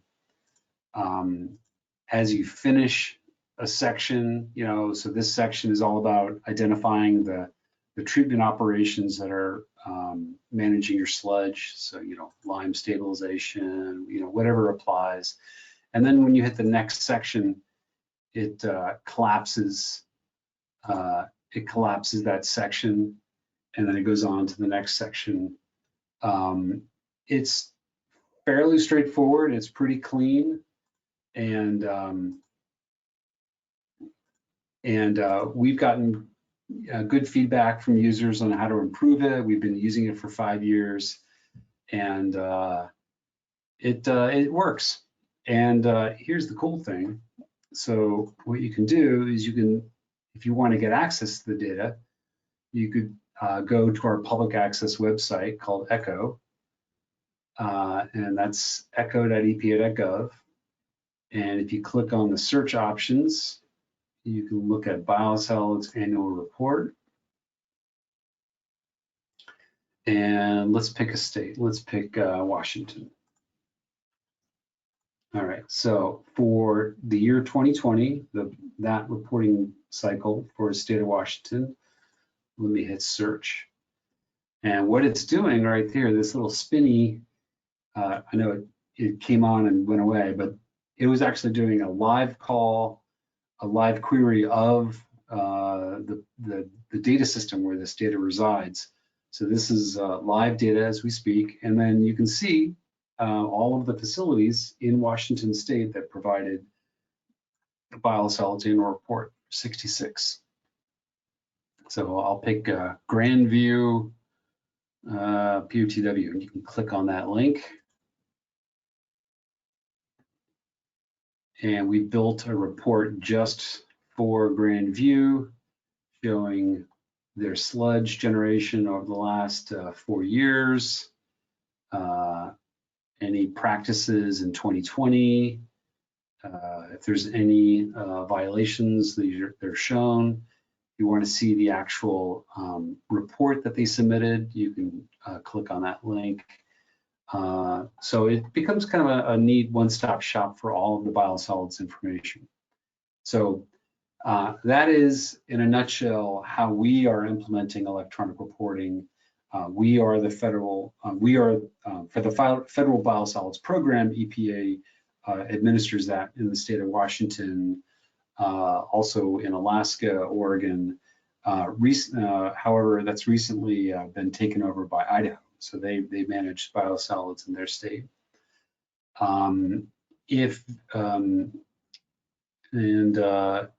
I'm going to do now is I'm going to show you the more exciting one. The one that I'm excited about is the sewer overflow report. So this is same front gate. You go to CDX, but you click on a different program service, and this takes you to a different application. I'm going to click on Manage Reports, and this is where you can, if there's been a sewer spill, this is where you can report it.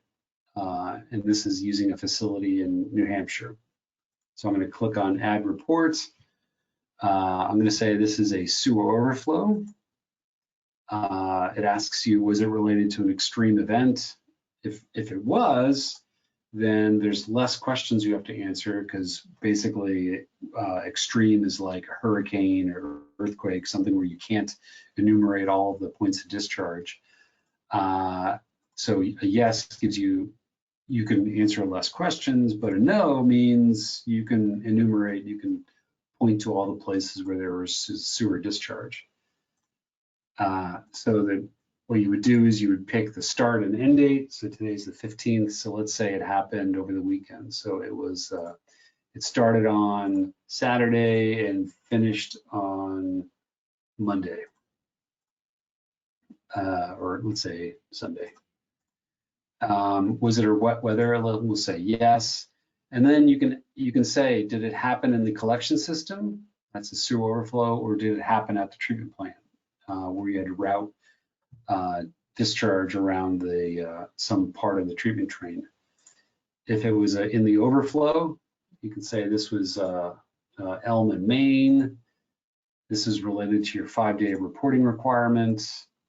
This was in your sanitary sewer overflow. Let's say it was a broken pipe.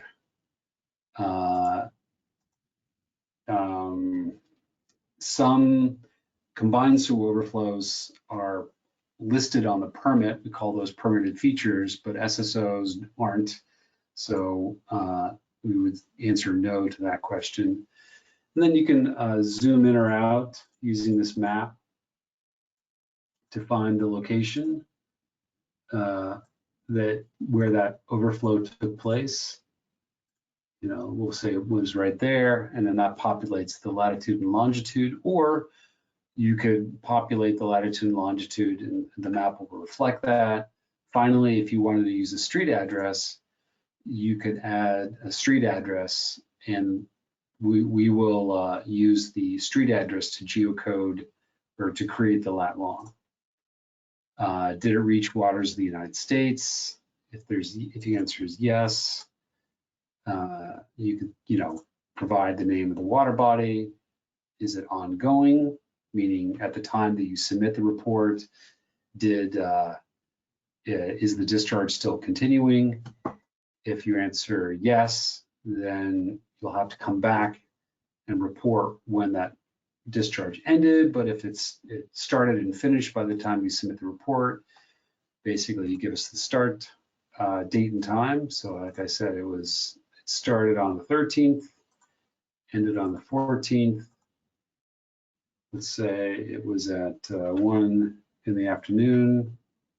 Oh, I made a mistake there, right? So it tells me you need to fill this out correctly.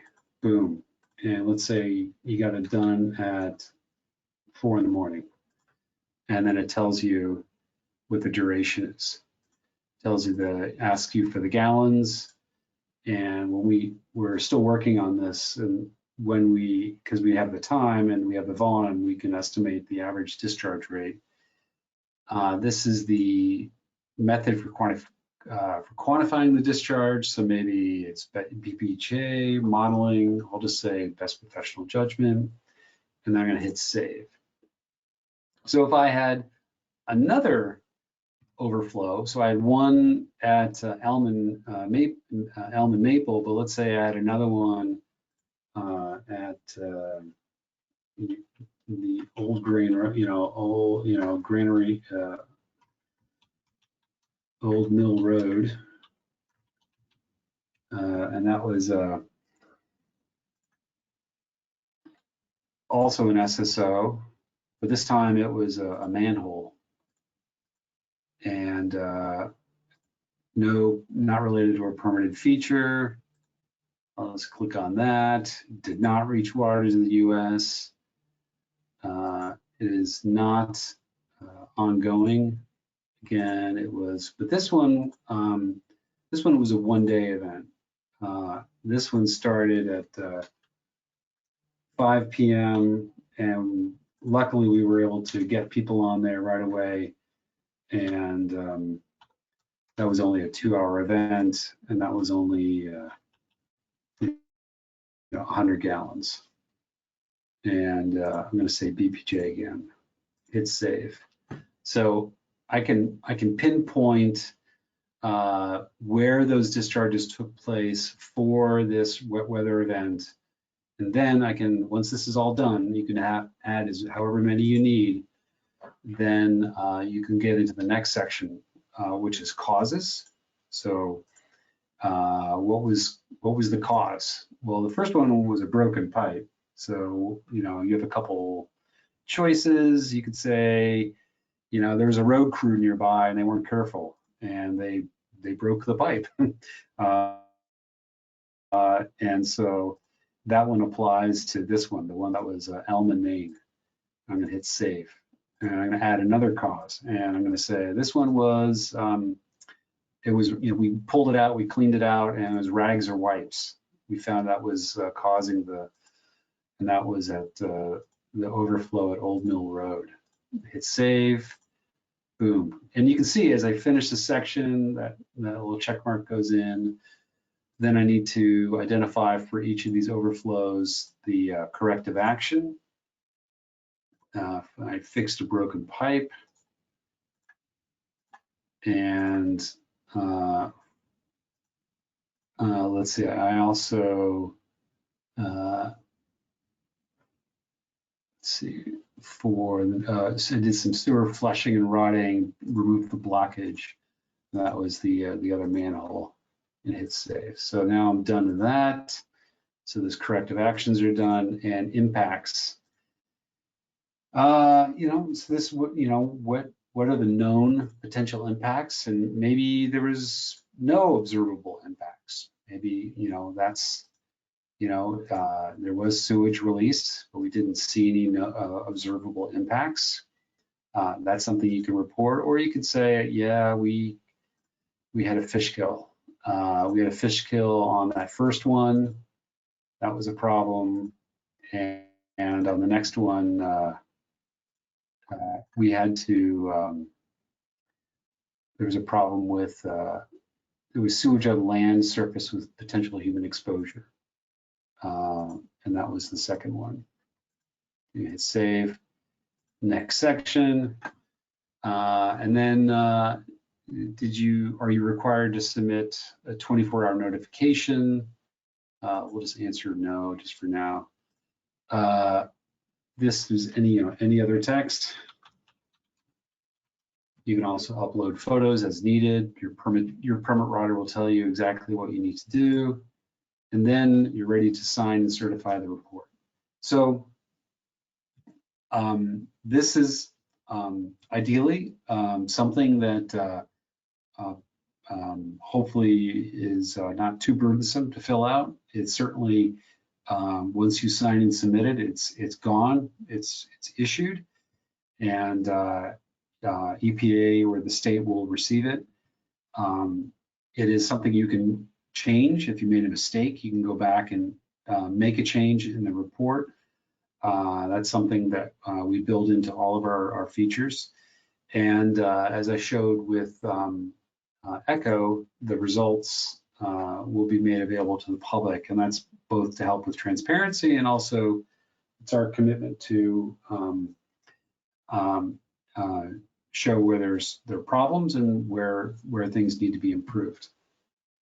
This software is going to be used in 14 states.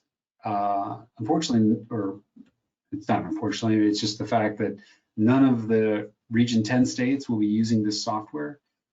So Idaho, Washington, Oregon, Alaska have decided to build their own software. So it won't look exactly like this, but you'll be answering some of the same questions. So regardless of whether it's an EPA tool like what you see here, or if it's a state build tool, you'll be answering some of the same questions.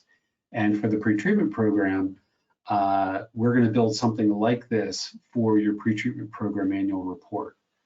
And I'm excited to get to that hopefully next year or the year after. So that's kind of a quick spin through the application, and I'm happy to stop here and take any questions.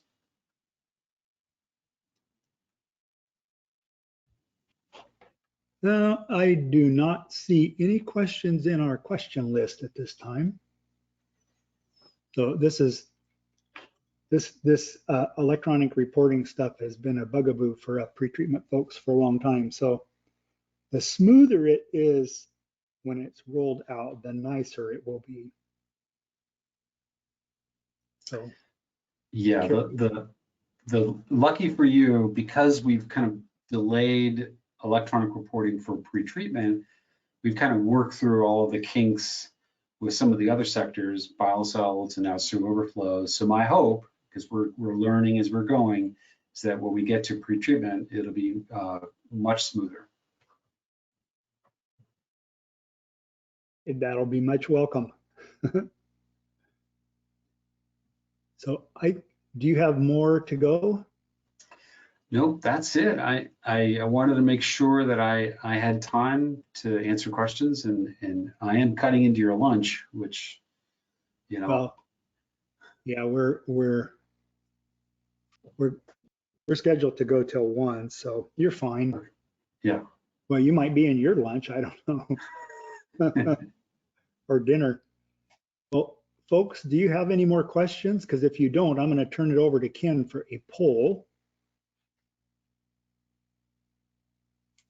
And Ken, I guess it's excuse me, let's take the poll while they come up with some questions. So final poll of the PNPW, everybody, and I'm going to launch it now. So how do you get updates on the progress of the EPA and states regarding the implementation of electronic reporting for the NPDES and pretreatment programs? Please select 1, the EPA's NPDES electronic reporting rule website, the EPA's data visualization gallery, and you'll see the URL behind that. And I will tell you at this point in time that Carrie provided me the URLs for all of these sites, and there is not enough characters in the poll to include all those, but I wanted to get that one in as an example. Number 3, get email updates from the EPA on the NPDES e-rule implementation. Contact your NPDES permitting authority for updates, or all of the above. And so now that I've talked way past the ordinary amount of time to take the poll, I'll give you a few more seconds because it looks like most of the people have voted. So let's give it about 10 more seconds for folks. We're getting up closer to where we usually are. So we're gonna close it out now in 5, 4, 3, 2, and 1. So I am closing the poll and sharing it. And since all of these are true, I guess all answers are true, although all of the above is probably the best.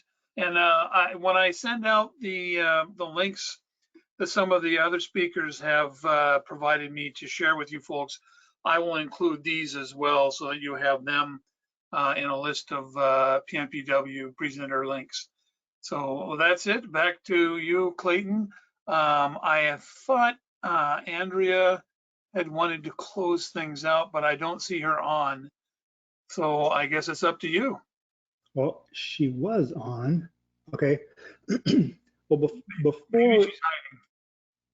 before I close, Ken, would you do me a favor and can you show the Western States Alliance website? Yes, I can. Okay. So I'll take back the, oops, yeah, I did. So I'll take back the control of the screen. And he says, oh, You're still in. I have to keep forgetting I'm not Raul. You're still, the poll is still up too. Oh, is it? Yep.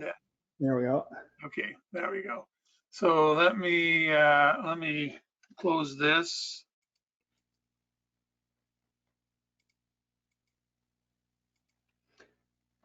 He says.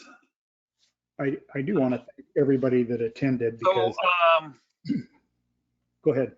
So here's the front page of the Western States Alliance.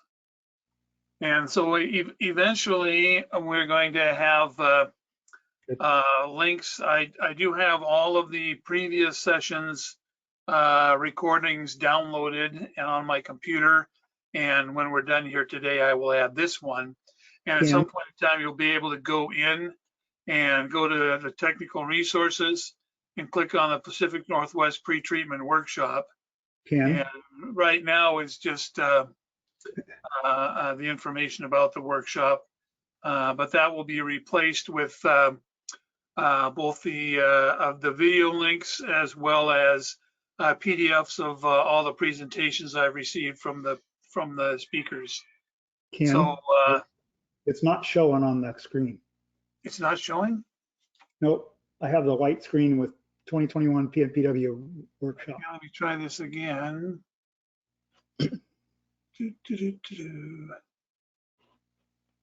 I don't even see myself. So I'm gonna give it to you, That Clayton, means Carrie still has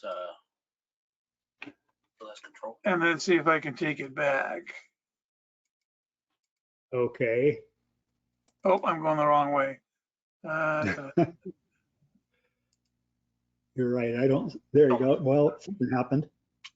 So It's you see it Still the now? white- No, yeah, now we do. Thank you. All righty. So let me shrink that. And so like I said, again, this is the front page. So you go up here to Tech Resources and come down to the Pacific Northwest Pretreatment Workshop. Click on that and it'll take you to this page, and that's where I'll have the recordings. I'll have them up. I'll have everything up by Thanksgiving, but it's going to take me a while because I've got some other things I have to do as well. Mhm. And in the meantime, oh, nope, I guess not. I thought we had a question. So what else did you want me to show, Clayton? Well, what I wanted to make sure folks realize is that the westernstatesalliance.org website is kind of our go-to place now for all things pretreatment and fog at this point. And we do have fog workshops that are coming up. We're getting ready to plan the fog forum for 2022. Hopefully we'll be able to have it in person at Hood River like we had several years ago. And that'll be right down here underneath the Pacific Northwest Pretreatment Workshop will be the information about the fog forum. And I don't know if other folks have mentioned this, but PPRC and Western States Alliance we're again applying for a federal grant to do ongoing training. We have a current grant that we're working on right now that's going to allow us to do one-day workshops in person in 10 different states across the 10 regions of EPA, and also 10 virtual trainings. And this is specifically for fat, oil, and grease. So it's a fog-related set of trainings. But we're applying for a new grant in December for this year.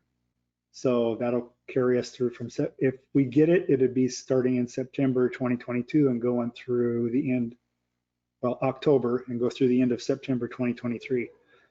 So it's exciting that the work that was started by the four amigos many, many years ago has grown and morphed, and it's kind of gotten a life of its own.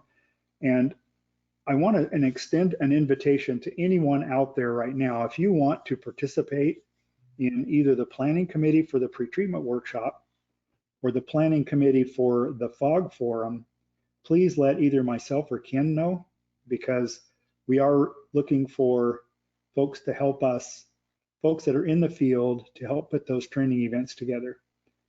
I don't have anything else. And Andrea, I don't know if you're there, but my thanks to you for chairing the planning committee this year. You did an awesome job. And I think we did well having to shift from in-person to an online training. And I want to thank all our speakers and all of you folks that participated. We had a really amazing bunch of questions and comments from folks. It's the first time I've been on a webinar where we've had so many comments and questions come in. And I want to extend my thanks to everybody that participated. Ken, do you have anything else you want to say, or Ari, or any of the other folks that are out there that helped with this? Just one other quick note for folks from me, Clayton, and that is that I will have to download all of the data from the back end of GoToWebinar, and then I will be putting together who gets what in terms of CEUs, and we'll be getting those certificates out. The process takes a while, and there are quite a few of you. So again, probably you won't see that until Thanksgiving. If you don't see that by the end of the week after Thanksgiving, please email me. Or me. I'm great at riding herd on Ken. There you go, or Clayton. Sometimes it actually works. Ari. No, I'm good. I'm glad for all the participation and all the folks that attended, and looking forward to next year. All And right. please do not forget the questionnaires that'll be showing up, or your survey, and you know, any topics you'd like us to hit on or plan on for next year.